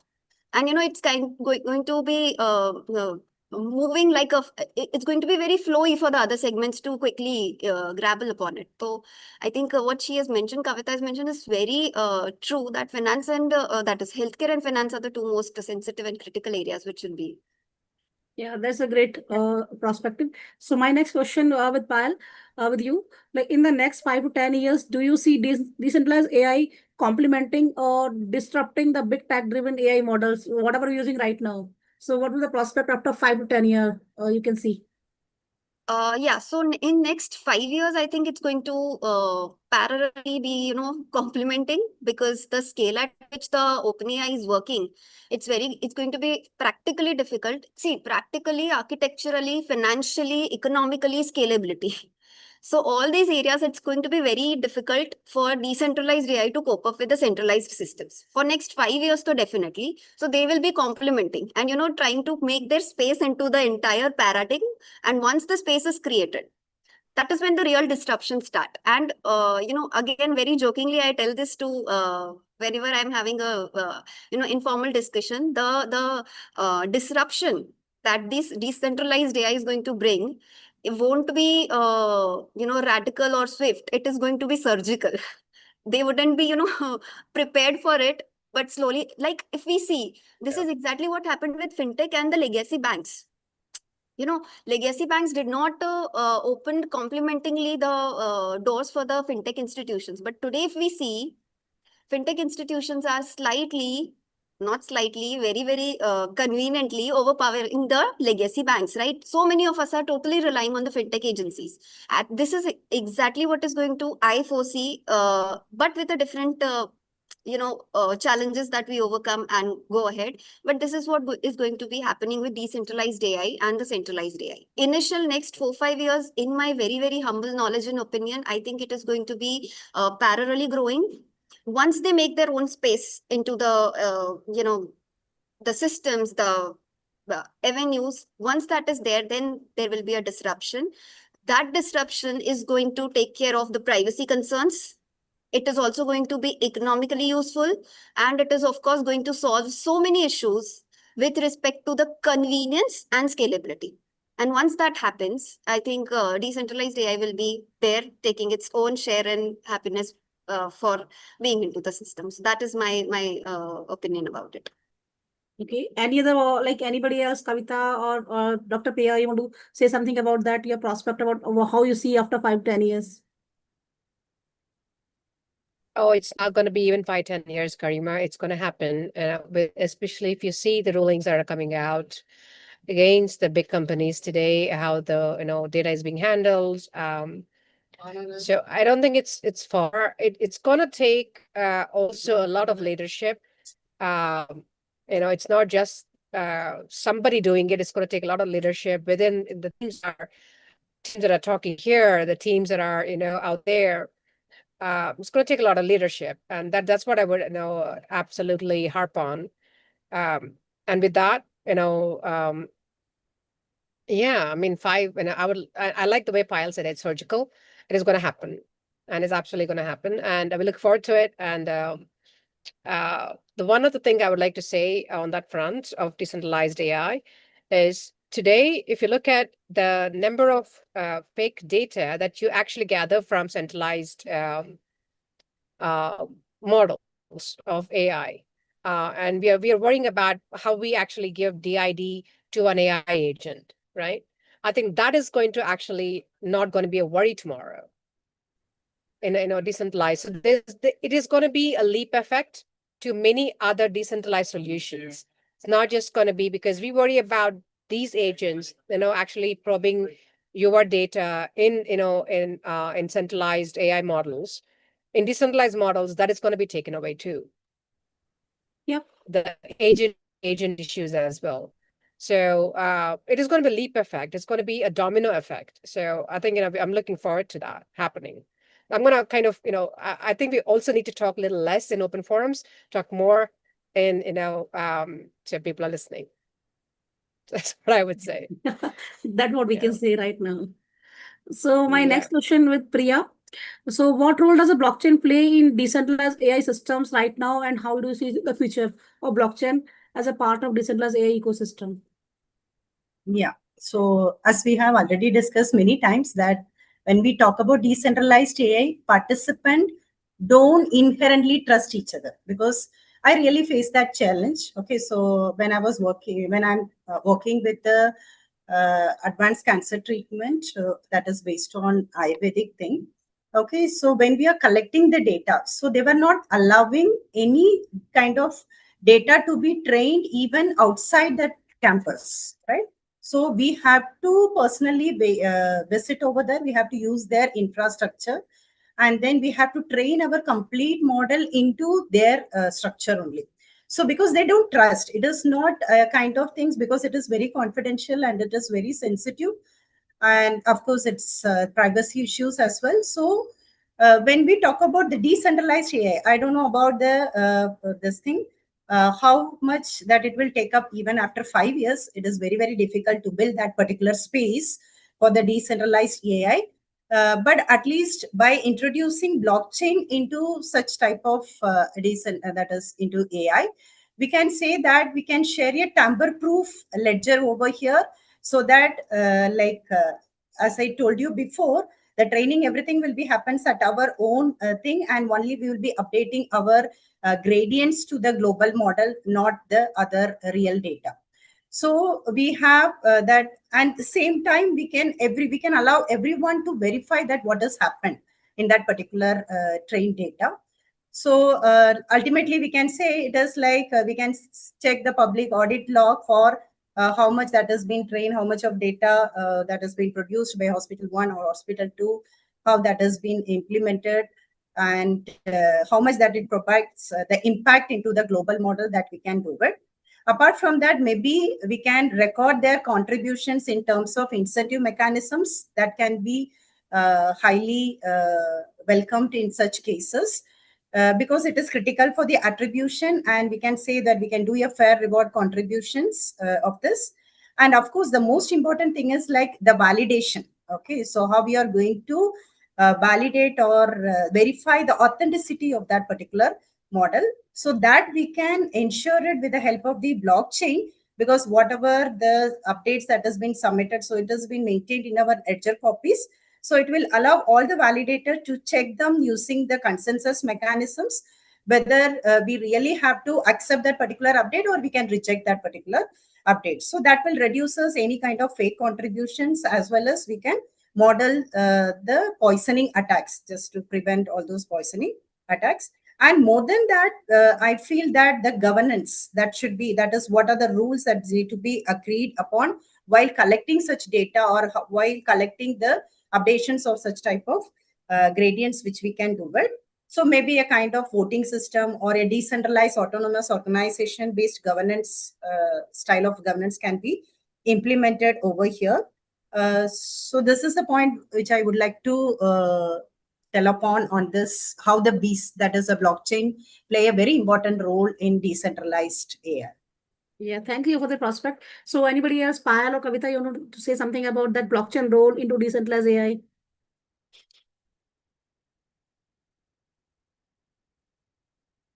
Kavita, Payal, okay? I think Dr. Priya has covered almost everything. Yeah, I think, she has yeah. covered everything. So that was a very fruitful discussion for all of us. And as we come to the end of this panel, it was a very insightful discussions. I would like to thank our esteemed panelists for sharing their valuable perspective and experience. It is clear that decentralized AI is not just a technological shift, but a fundamental rethinking of how we approach data, trust, collaboration. While challenges remain the same, the opportunity it presents across industries are immense in terms of healthcare, finance, and other industries too. I also want to thank for our audience for being a part of this engaging discussion. Let's continue for this conversation beyond this panel, and we collectively shape a more open, secure, and inclusive digital future. Thank you, everyone. Now, I would like to call Ankita for the next panel. Ankita? Ankita is a tech lead of Ironworks, and she's working actively. She's a co-chair of LFDT also, and she's working actively in decentralized ecosystem from long time with us. So Ankita, hand over to you. Yes. Ankita, yes, are you there? Hello. Yes, I'm here. Yeah, Hello, welcome, everyone. Ankita. That was a very good and insightful conversation, I would say, in the last panel. Because just decentralization is different and AI are different. These two worlds, like merging and problems and challenges and everything of these two worlds, was really quite good. Without spending much time, I would just pin all the panelists that I have in this panel. So Dhriti is here, Navya is here. Okay, then Pranali is here. Have Pranali.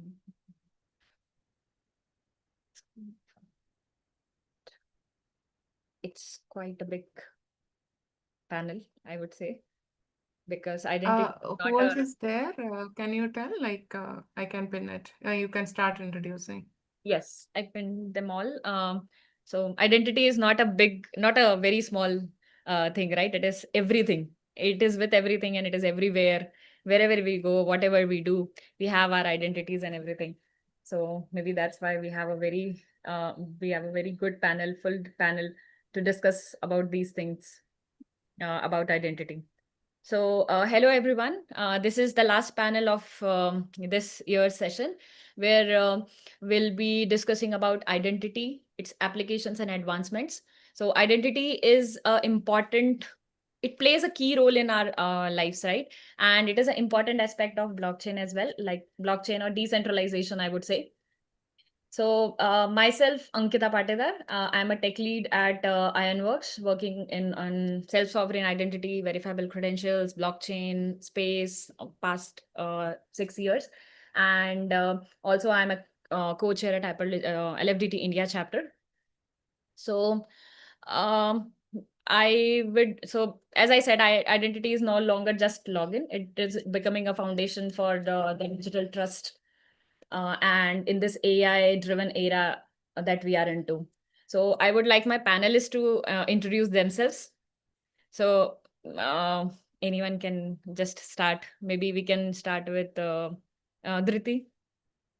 Just take few seconds to introduce yourself to everyone. Sure, Ankita. Thank you so much. Hi, everyone. Thank you for having me. My name is Ritu Mishra. I am the project lead at Loblox AI. Loblox AI is a legal tech ecosystem where we bring legal innovation with the help of AI and blockchain. I'm also the chapter lead for India for Women in Web3 Switzerland. It is similar to something that LFDT is doing at this point, but it has been based in Switzerland, and we globally work together. It's a non-profit organization to help people understand what blockchain exactly is. And a lot of times, my fellow panelists before these panels has mentioned that blockchain is not equal to cryptocurrency. That is what we are trying to explain it to the people and help people to migrate from Web2 to Web3 to understand that Web3 is not full of jargon, but actually the technology that holds in the future and that is currently being used at this point. So yeah, that's all about. Thank you. Great. We can move on to Lifna, if you can introduce yourself. Good afternoon, everyone, and very happy to join this panel. I'm audible. Hello. I'm audible. Okay. Yeah. So myself, Lifna, I'm a faculty in the engineering college for the last 18 years, and for the last 3 years, I've taken the subject of blockchain and cryptocurrency. And I have a wonderful experience with my students in exploring this domain and implementing projects in blockchain. And I'm very happy to join this team to know more details about the applications apart from the education domain where we are into. So looking forward for a discussion. Thank you. Great. It would be great to discuss with you, to have you on panel. Yeah, Navya. Yeah, hi everyone. Good noon. Firstly, very happy to see a good crowd today here. And I also want to take an opportunity to, thank LFTT India chapter for organizing this good event, especially Women in Blockchain. As we all know, still women is thriving to become good leaders, great leaders in India. So really grateful for this opportunity. And to quickly brief about my professional journey so far, I'm Navya Madhavi, currently working as a solutions architect in Settlement India, where I lead blockchain and AI stream in the current organization. I work with various domains, various blockchain platforms, being it consortium, public, private, and also have been a member of a couple of panels, Blockchain Forum India, so on and so forth. Yeah, it's really good seeing many women today here. Yeah, thank you. Yeah, it's really great to see all the pretty faces under one umbrella. Yeah. Pranali? Yes, I'm audible. Yes, you are. Yes, good afternoon, everyone. So I'm Pranali Dhanavade. I'm a software developer at Inox Technology Solutions. I'm working on the building SSI related projects, and I'm also the contributor for the Credible, which is the part of the LFDT India chapter. Yeah, that's all about me. Thank you for having me here. Great. Yeah, so Chandra, you're not, sorry, you're not audible. No, we cannot hear you.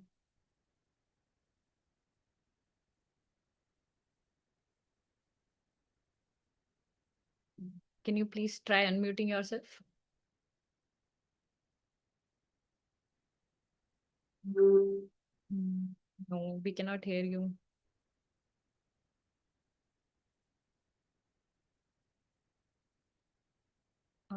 No, still no luck.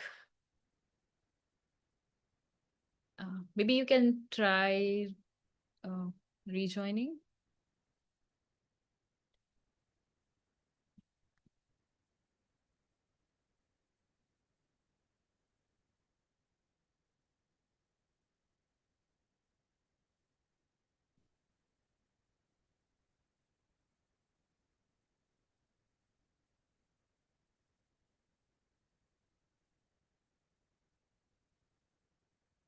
We work with technology, but we always get one or other glitches there.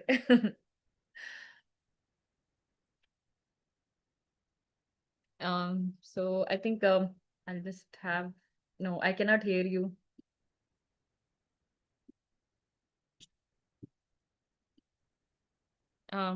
You can try rejoining. I'll just give a quick introduction about her. She's a R&D research scholar at Kerala Blockchain Academy. And she's been researching and doing work on various hyperledger like LFDT projects like Fabric and Bezu and other projects. So she's an academic research. She's in academic research, R&D operations, and like truly she's spreading this blockchain technology across the world and globe, I would say. So she's doing that. She's playing a pivotal role in spreading the awareness about it. So yeah, that's it. That was a quick introduction about all the panelists. I just welcome you all here. And without spending much time, let's just dive into the panel that we have, which is identity, applications, and advancements. In previous panels, we heard about decentralization, decentralized AI, and then applications of blockchain and everything. And AI is becoming like very pivotal in our lives, right? Whatever we do, we just try to use AI, or we try to, even if we are a developer, I'm a researcher, I'm a lead, I'm in any of the like role play of my professional career, or even personally, I use AI. So in this, first of all, I'd like to understand how this identity is becoming a critical piece, because as I said, identity is everywhere, right? And we know, you know me because of my identity. So it is as simple as that. So how identity is becoming very critical in this AI era today. So I would just like to have this first question through. So maybe Navya or Soya Chandra, you can take this up. Yeah, well, I think identity plays a very key role, as you rightly mentioned, right? Unless we have identity, I cannot tell, okay, I'm Navya, or you are Ankita, right? And also with the evolution of the 4IR, like the fourth industrial revolution, like AI and all this, it becomes more critical to ensure the authenticity of a person, or authenticity of the data as well, right? So if we take an example, right, a basic example for let's assume there is a system like AI based digital lending, right? So there, let's assume that AI ideally assess the credit worthiness of a borrower, right? So in that case, AI ideally just can make the decision, but let's assume that the borrower, just a second. Yeah, sorry, I think there was an issue with my net. Yeah, so let's assume that if the borrower is a fraudulent, right, or a intruder, So it's very difficult without knowing whether the user or the customer is legit or not, right? So that validation is more important, because AI can just make the decisions, but to understand or trust whether the data received by the customer is legit or not is more important, because AI just relies on the data ultimately, right? But the authenticity of the data is also very crucial. So that way identity plays a very key role. Yeah. True. Absolutely. Yes. So Chandra ma'am, if you have anything to add to it. Yeah, am I audible? Yes, you are perfectly audible now. Okay. Yeah. Yeah. So sorry for the some technical issues with my mic. Okay. No problem. So we would just Okay. love to hear first from you. Okay. Yeah. So How this can identity you? is becoming critical in this AI era. Okay. So actually, identity is very critical in this AI system because this AI, it forms a strong foundation of trust and accuracy. So in the AI era, we are using the data. So these data correctly linked to the right individual or right source. So this directly impact the quality of the decision. So one thing is, the main thing is, identity enables the secure access and personalization. For example, through biometric like facial or voice recognition, we can use these identity details. Okay. Now also this identity is essential for the accountability, especially as an AI system become more autonomous. So we need to know who is responsible for these actions. Okay, who is doing all these things. All the actions are taken by the AI system. So overall, identity act as a trust layer. So that makes AI system very reliable and safe to use. So better we can incorporate this AI with a decentralized identity, because nowadays these identity details are very important for us. Okay, so the data is very important. So we can incorporate this with a decentralized identity. So that is the better way. True. So from where the data is coming and whose data is it? If both of them are true, then the identity plays an important role, right? So, Dhriti, I know that you are coming from a law background, and there are a lot of deep fakes, AI generated content spreading everywhere, right? It is creating chaos and some bad news, um, some good news at times. So how do we establish trust?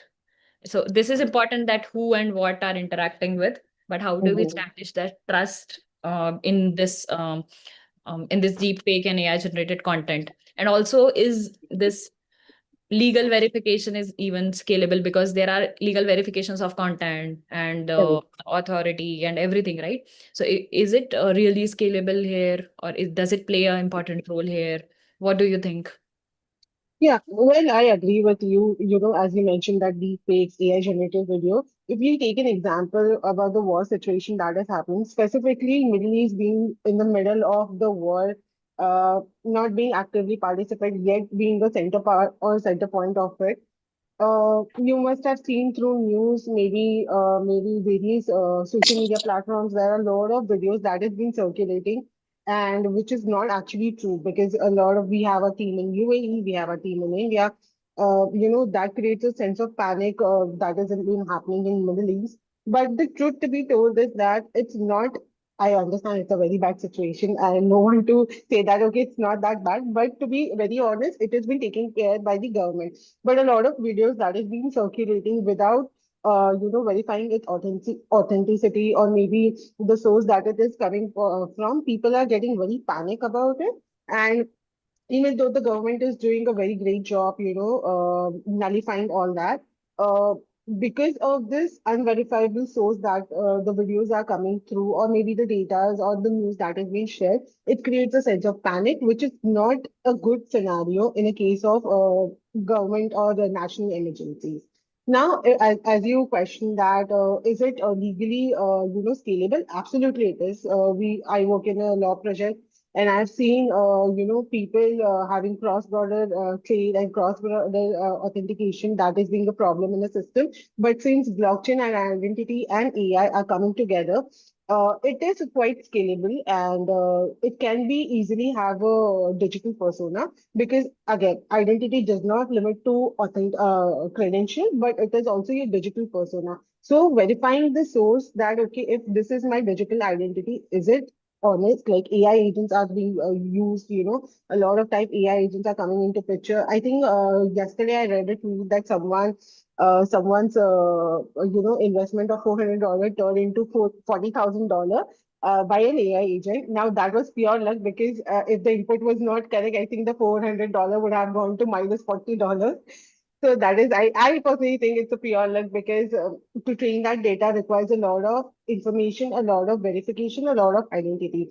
So yeah, it is scalable. It can be done. So I think evolution of identity in legal and law side is pretty much accurate, and we can do it specifically by cryptographic signatures. So digital signature platforms like DocuSign, Pandora, e-signature that has been openly and widely used in Web2 platforms. We, Logos AI, have created digital signatures for Web3, which is not actually liable for personal identity, but as in your digital persona, you can have it, and then you can ensure it that your identity is verified through cryptographic signature. Correct. This is like we discussed about from where the data is coming and what the data is coming. But a lot we are seeing that there are AI agents running for us, right? We don't need a human now. Like that age is coming up where we don't need a human, human now. So even if I have my identity, I'm not doing that work, right? Exactly. So my next question will revolves around the same, that do you see that we need identity for AI agents as well, not just humans? So maybe Lifna and Soya Chandra can answer it. So do we need identity for AI agents, not just for humans, and how it can play a role for overcoming some problems that we are having, or maybe we can foresee? Yeah, yes.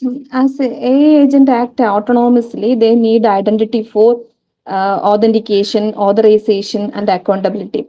So this ensures we know who or what agent is acting, what it can do, and how to trace its actions, especially in sensitive domains like healthcare.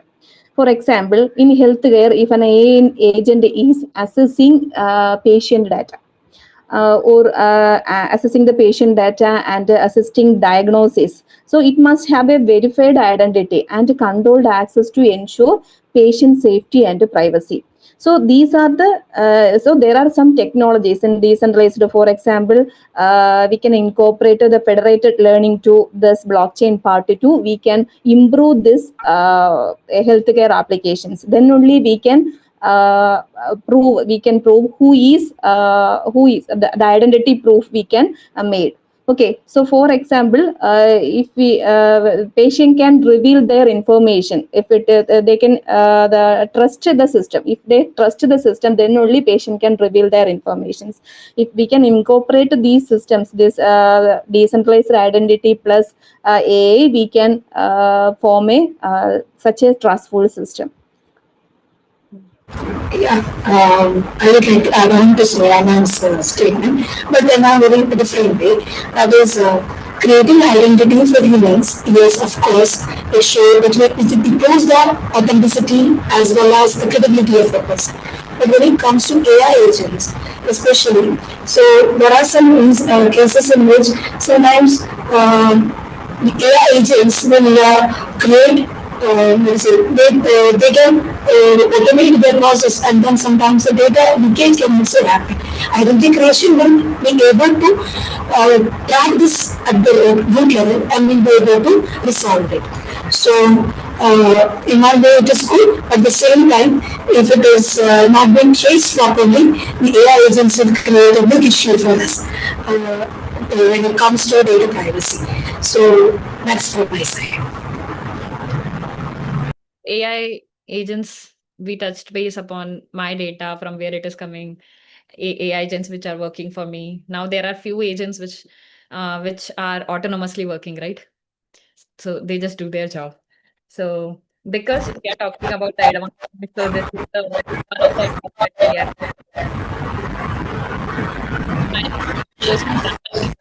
That how the identity systems evolve to the autonomous agents. They are working on my behalf, right? So how identity system should evolve in that case?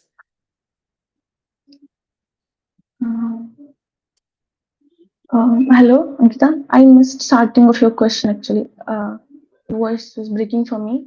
Can you just repeat that question, please? Okay. I was just asking if how do you see autonomous agents, like identity getting evolved with the autonomous agents? Okay, so for autonomous agents, they're like agents which will be working for me. So there will be identity for them, like who created that agent and what exactly it's allowed to do, and also with that there will be also limitations for that agent. So and for the identity systems, if identity system can verify these things, like what limitations are there, who created that agent, what is the purpose of that, then there will be more dynamic and reliable ecosystem we can build there if we can do the verification of the autonomous agents. Correct.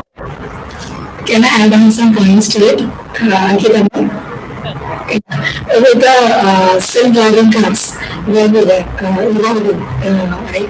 So self-driving cars may with the identity of those cars, we should also be. So we can also come across with a use case of incorporating this, blockchain into the self-driving ecosystem, right? So maintaining the identity of this is very crucial to identify where the accident has occurred or when the incident has occurred. So incident tracking here and situational intelligence here, which is very, very crucial.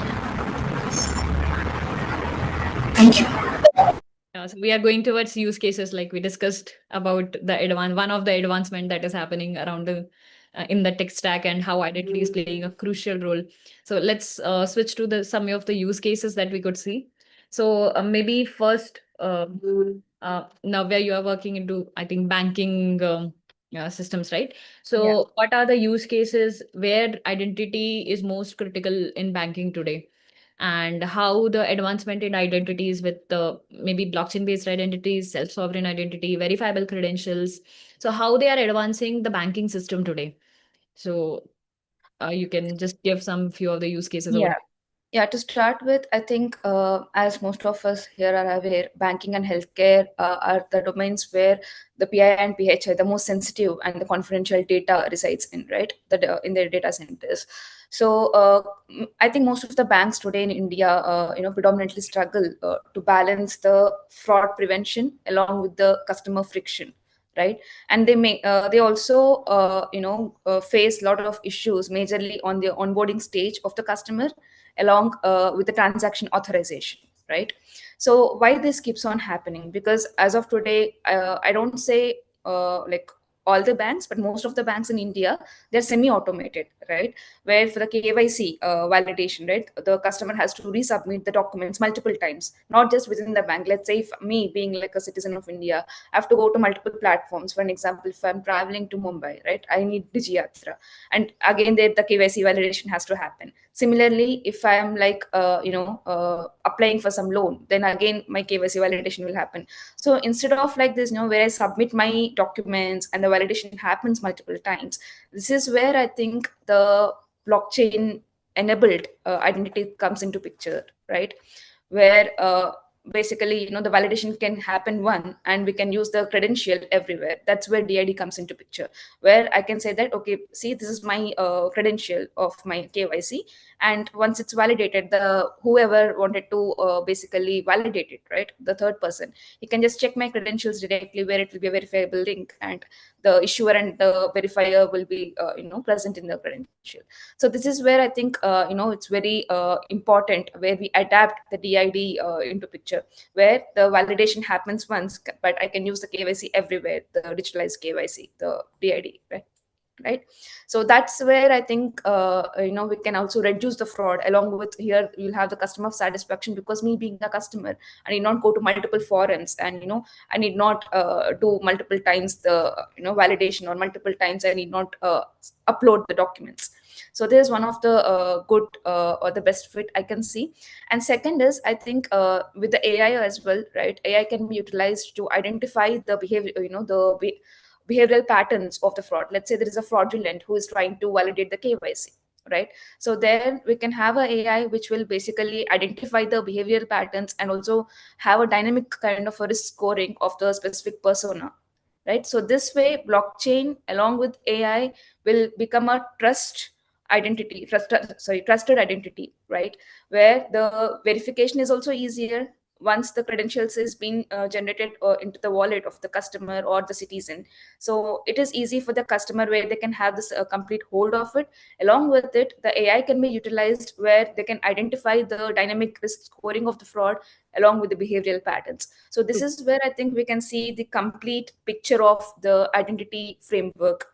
So this way, I think the banks also will be, benefited by ensuring that there is no fraud. There will be, a reduction of fraud, along with ensuring the customer satisfaction. Yeah. Yeah. Identity, like advanced identity and AI can really help banks. Yeah. So any other use case? Like, I would like every one of you to just give one use cases from your expertise. Like, Dhriti, you are in law, so you can just give one use case where identity advancements has really been beneficial, and how it can be beneficial to the world. Absolutely, Ankita. So, as you mentioned, law plays a like identity plays a very crucial part in legal section or legal sector, whether it's verifying parties, maybe signing contracts and agreements, or maybe enforcing any forcibility. As I mentioned, cross-border jurisdiction that happens, cross-border transaction or dispute that happens requires identity. Now, at Loblox AI, what we do is we use blockchain to enable secure digital identities, that is through cryptographic digital signatures, as well as creating a tamper-proof agreement and storing it on blockchain. Now, overall, this reduces the fraud and speeds up the execution, and overall builds trust across jurisdiction.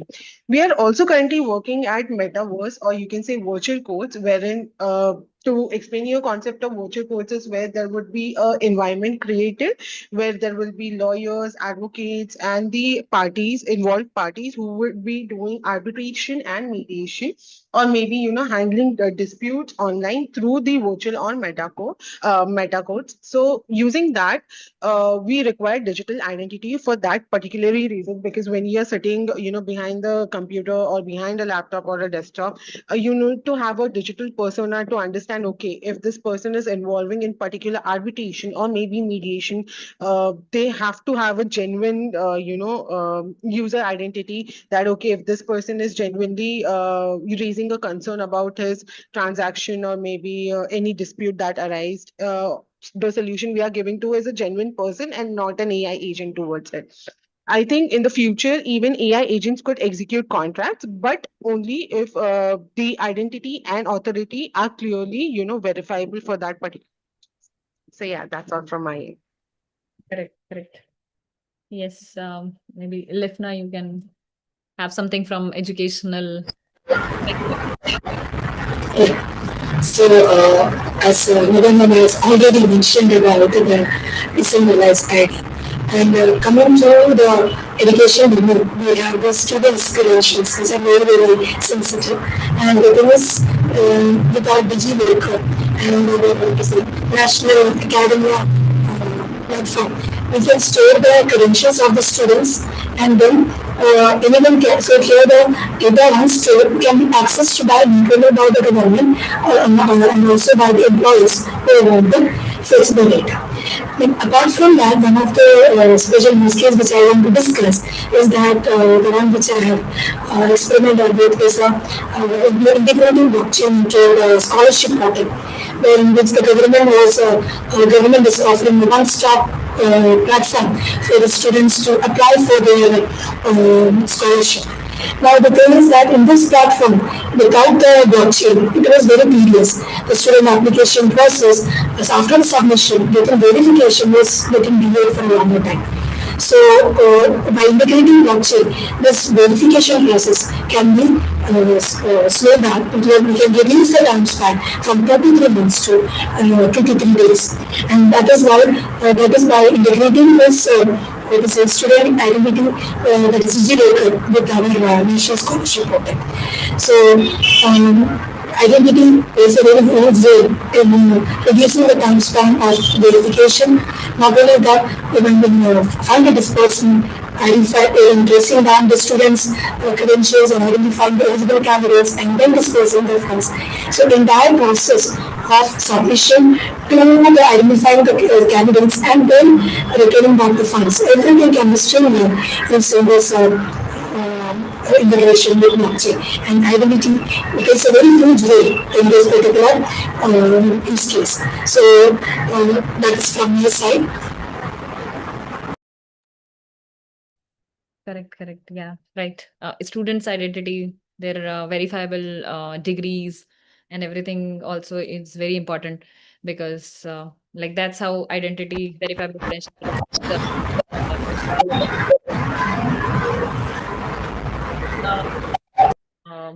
Soya Chandra, if you can just give some aspect from healthcare, how identity and decentralized identities were playing a crucial role or can play a crucial role in healthcare. Okay, on healthcare use case is managing patient identity and data access across multiple hospitals. Today patient records are often fragmented, and this identity mismatch can lead to delays or even medical errors can occur. So imagine a system where each participant has a secure digital identity and their medical records are linked, but it is not to a centrally stored system. When a patient visits a hospital, they can grant a permission to access these specific parts of their records. So these records are stored in a decentralized manner. So there we can use a blockchain concept. Okay, nowadays in existing system, all the informations are stored in a centralized manner, but in my use case, I can say these informations we can store in a decentralized manner.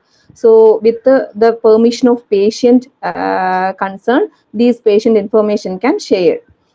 So then introduce an AI agent. So this in AI agent, by using this AI agent, we can assist or diagnose some doctor can diagnose the disease. So to incorporating this application, this use case with the blockchain, we can support this by enabling a secure identity management and consent tracking and auditable system, because who can access this data or when this data can be accessed. These type of things we can auditable. So such type of use case, healthcare use case, we can implement. Correct. Yes, true. There are a lot of things and very sensitive data in healthcare as well. So next, I would like to move on to Pranali. So of course, this self-sovereign identity, verifiable credentials, and they have their like a lot of use cases. We all mentioned from different use cases from other panelists. But are we seeing any real adoption of SSI and verifiable credential beyond pilots? So if you would like to mention few of the use cases of it, that would be great. Yes, I believe that we are seeing real adoption beyond the pilots, especially for the large scale government led initiatives like we have seen the digital identity of Bhutan, or maybe Digiyatra in India. So it's already adopted in the large scale. There are also one use case of European identity, digital identity wallet. So these are like reusable digital identity which are already being used and deployed at the large scale. So I believe that yes, in short, if I'm saying that yeah, real world adoption beyond the pilots, yeah, we are gradually catching up for the same. And the most adoption is still like ecosystem driven and entity driven, but yeah, we are gradually catching up there. True. There That's are use from my cases which are going beyond pilots. So there are large scale use cases, there are small scale, medium scale use cases. And of course, Daniela said, there is one project from India, LFDT, under LFDT, which is credible. And that is playing a quite good role in adopting digital identity in India and outside the globe. Yes. So we discussed about the use cases. We discussed about how what are the advancements are going on now. It's time for some reality checks. So uh, things are moving. Correct. As Pranali said, there are pilots. There are some real implementations going on. But what do you think is the biggest blocker in making decentralized identity mainstream? Because it is gradually catching up, right? So what is the biggest blocker, or what are the different blockers? Because you are a developer and a maintainer to that project, you work on it. So maybe you are also seeing some of the blockers in getting it to the mainstream. So if you would like to add to that, Pranali, that would be great. Yes, in my opinion, the biggest blocker I'm seeing is the coordination between ecosystems. Because for the SSI, everyone like issuer, holder, verifier needs to work together under one hood or one ecosystem, and taking all of that in the one ecosystem for the coordination, like universities, banks, and other domain entities. It's like crucial for now. So that's the biggest blocker I'm seeing right now. And apart from that, I believe that user experience is also there. So for user, this will be like a very easy task, like for sharing, like logging in into ecosystem or the sharing one PDF. So if it's that much easy for the user, they will adapt easily for this SSI and the things which we are building. And also like there is another main blocker. I wouldn't say blocker. There is one thing like the trust awareness. So like we have that thing, like whom to trust, which ecosystem to trust, which entity to trust. So like if we are bringing the verifiable credentials there, so it will be easy to solve that problem.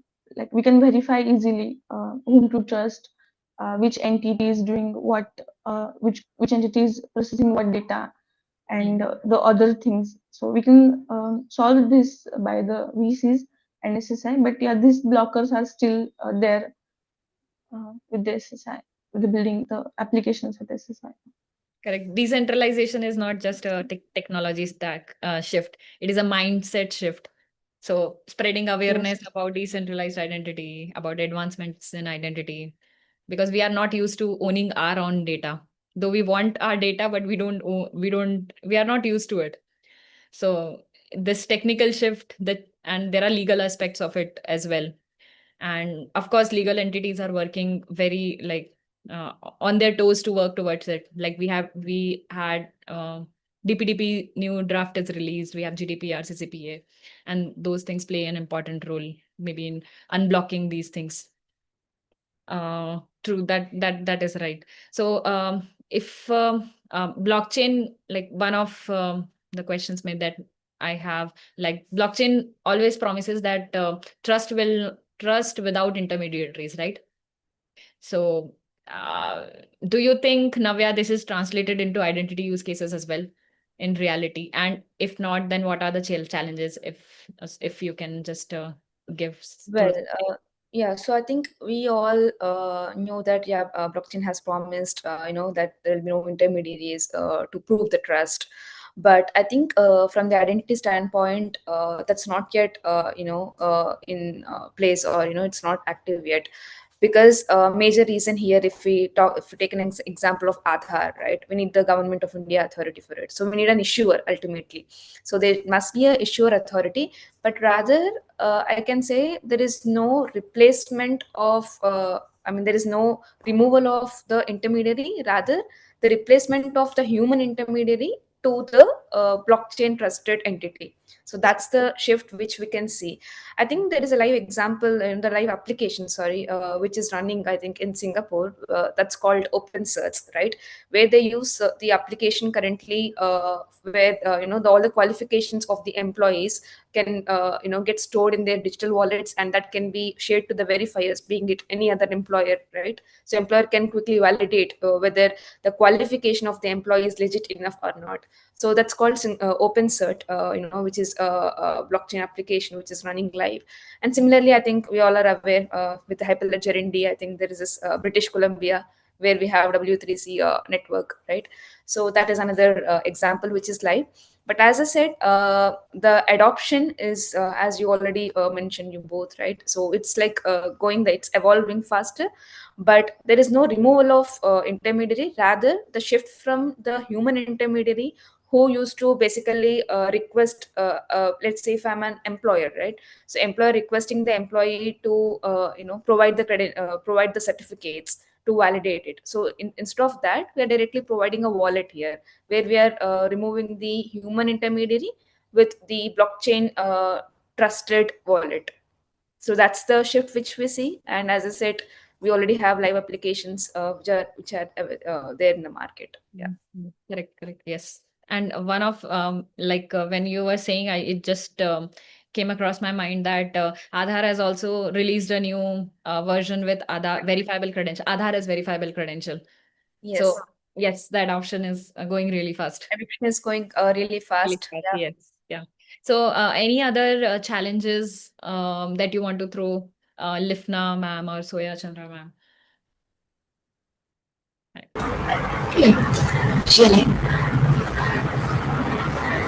I'm audible, right? Yes. Okay. So one of the challenges which is in the research field which is coming up with is content computing, which is gaining popularity. Lots of funding has been done by the government to, I would say, so with this content, it's like faster computation can happen. Now, when faster computation can happen, our cryptography foundation, the blockchain foundation is a cryptographic techniques, will also be facing a big challenge. We can be able to solve the cryptographic puzzle very faster. We can very easily, and the main thing is our identity systems are working on this public cryptographic techniques. If this cryptographic techniques becomes aged, then what is going to happen? Our current system will break down. So even IBM has come up with quantum experiments which will be covering up and they are planning for post quantum cryptographic techniques and make the algorithms much stronger. So that is also in the research going on. So that's from my side. Quantum computing is also one part. We talk about AI, but we don't touch base on quantum computing. It was a buzzword few years back when AI was not there. Correct. Anything from your side? Just a quick challenge if you can share, Soya Chandra ma'am.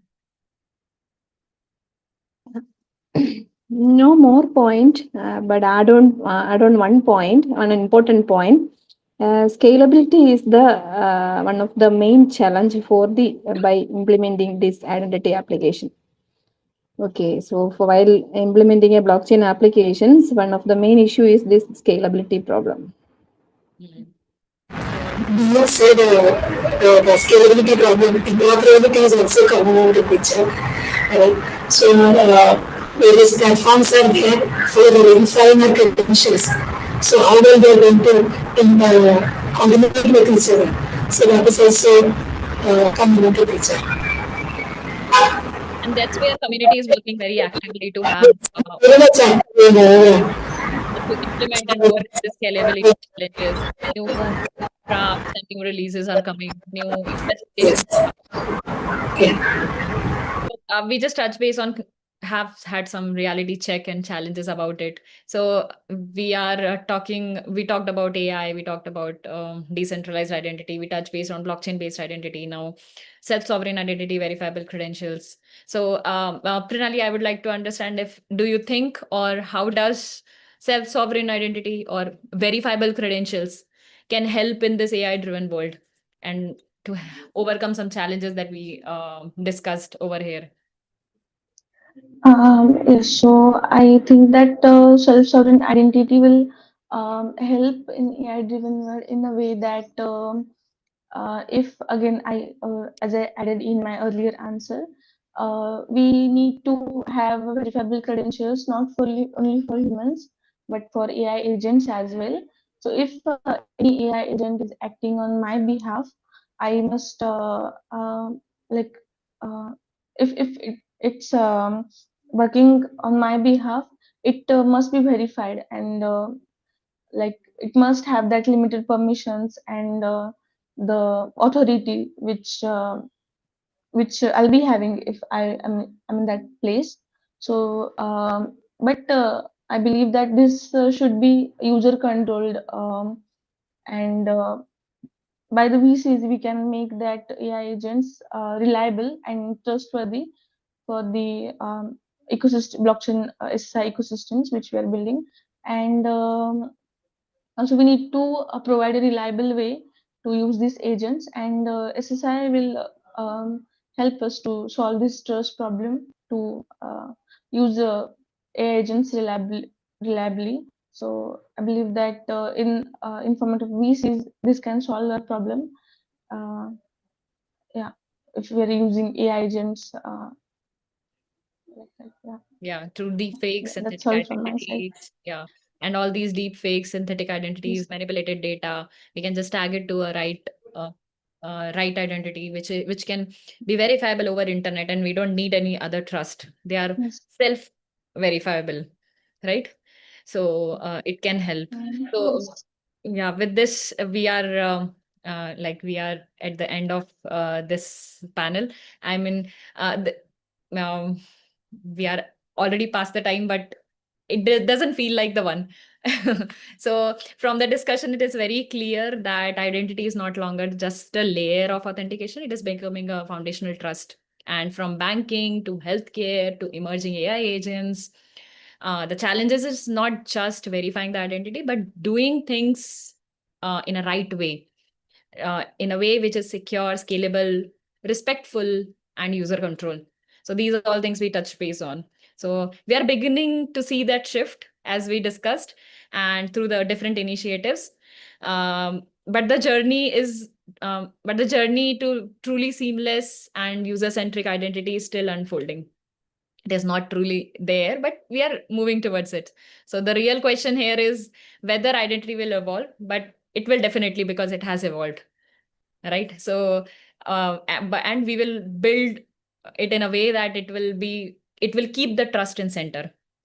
So I think with that, I would like to thank you all for being such a great panelist, and it was my pleasure discussing with you.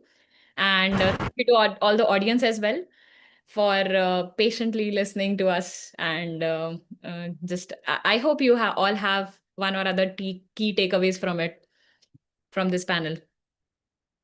So thank you, everyone. Thank you, panelists. Yeah, thank you, Ankita. Thank you. Yeah. So I would just hand to Kajal members, LFDT team members.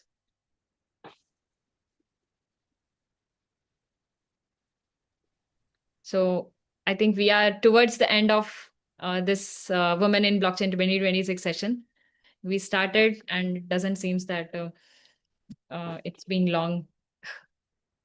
So maybe Vikram or someone else, if they want to take it forward. Yeah, Vikram and Karthik, at least like there are some men also supporting women in blockchain. So we want some like kind of closing remark from Vikram and Karthik both. Yeah, definitely. And, thank you. These were, some of the wonderful sessions. And, of course, I would like to thank, our women leadership for, allowing us to be there, to be here, right? And first of all, thank you everyone for being part of this, wonderful session. I think, today's session has been, both inspiring and, very important.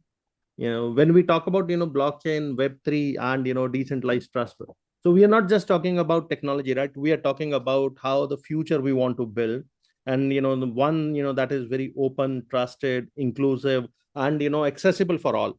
And that is the reason why events like this very much matter. And I think it's been many years since we have been holding this kind of this woman in blockchain session, right? And one good thing about this is that women are not just participating in this ecosystem, they're actually leading it, right? Whether they're leading as builders or community leaders or entrepreneurs, right?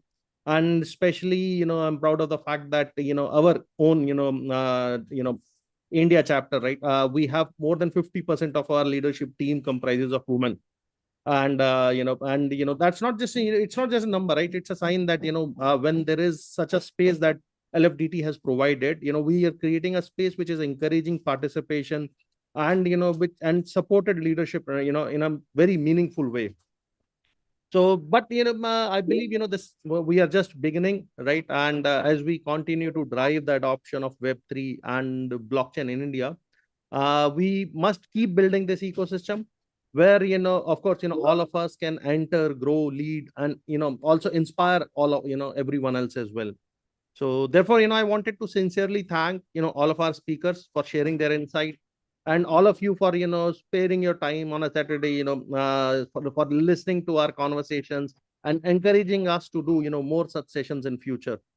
Yeah, so thank you once again, and let us continue to work together building a stronger and more inclusive blockchain community, right? Yeah, so that's what I wanted to say. Thank you all for that. Hey, thank you, Vikram. And Karthike, can we hear a few words from you? Yes, Karthike, you should also say something.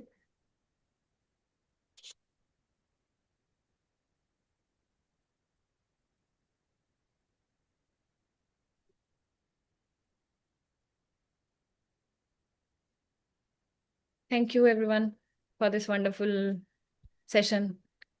I think Karthike is trying to Karthik. unmute. We will wait for a second. Yeah. Okay. And meanwhile, Ankita, can you enable the video of everyone? Like, so we can have a, like, yeah, if like those who want to like switch on the camera. Yes. Probably after I request you to turn on the camera for a group photo. I'll send everyone request. That's right. Yeah, like let's just wait for a second. Yeah, Karthike, are you speaking? We couldn't hear you. You must be having some technical difficulty, I guess. No, I think normally his volume will be a little feeble. We are not able to hear you yet, Karthike, but your mic is on, so you are speaking. That I could see. Can we put like everyone photo on the screen like last time we did? Yes. We can, I think, Anasuya, you can stop sharing. Yeah. No, let's hear from him. I think he is speaking, and then we can go ahead for the photo. Karthike, if you say something, is on mute still. Yeah, I think he's having some technical difficulty. So he's having issues with the mic. Okay. And Julian, you there? Or anybody want to talk some few words to us? Let's have some words from Julian at the end. I think I did words at the beginning, but yes, I think I have to just reflect that this is an amazing event as normal, and it's always been, it's been a solid event we've done every year. So I think it was great. I loved the content, and it's great to see the leadership from women and the diversity, as we always say in Linux Foundation, which comes from Daniela. And Daniela, by the way, I do really like Daniela's talk at the beginning as well. is that diversity is the strength of our community. So we want to empower women, empower everybody. So thank you, and I learned a lot today, which is great. Thank you for everyone sharing their expertise. Thank you, Julian, for your wonderful words. Ever inspiring. So, and we have Kamlesh also. He is also one of the solid leader in India chapter. Kamlesh is not here So right now. no, he was here. Just right now he's not here. he informed. He got some work Yes, emergency, he has to attend to. So he dropped now. So in the thank beginning he you, was here. In everyone. the beginning he was here. He's also having Yeah, working a lot of things in the chapter, contributing a lot. Like we have 3-4 men in the chapter who are contributing a lot, including Vikram, Kamlesh, Karthik. Only 3 main men in the community. Karthikeya and he's our go-to person. Whatever we want, Karthikeya, please, Karthikeya. Yeah. Thank you. Oh, okay. I will thank you very much for joining today. We appreciate your you spending your afternoon with us. Okay, I will read out the full message from him. It's the message from Karthikeya.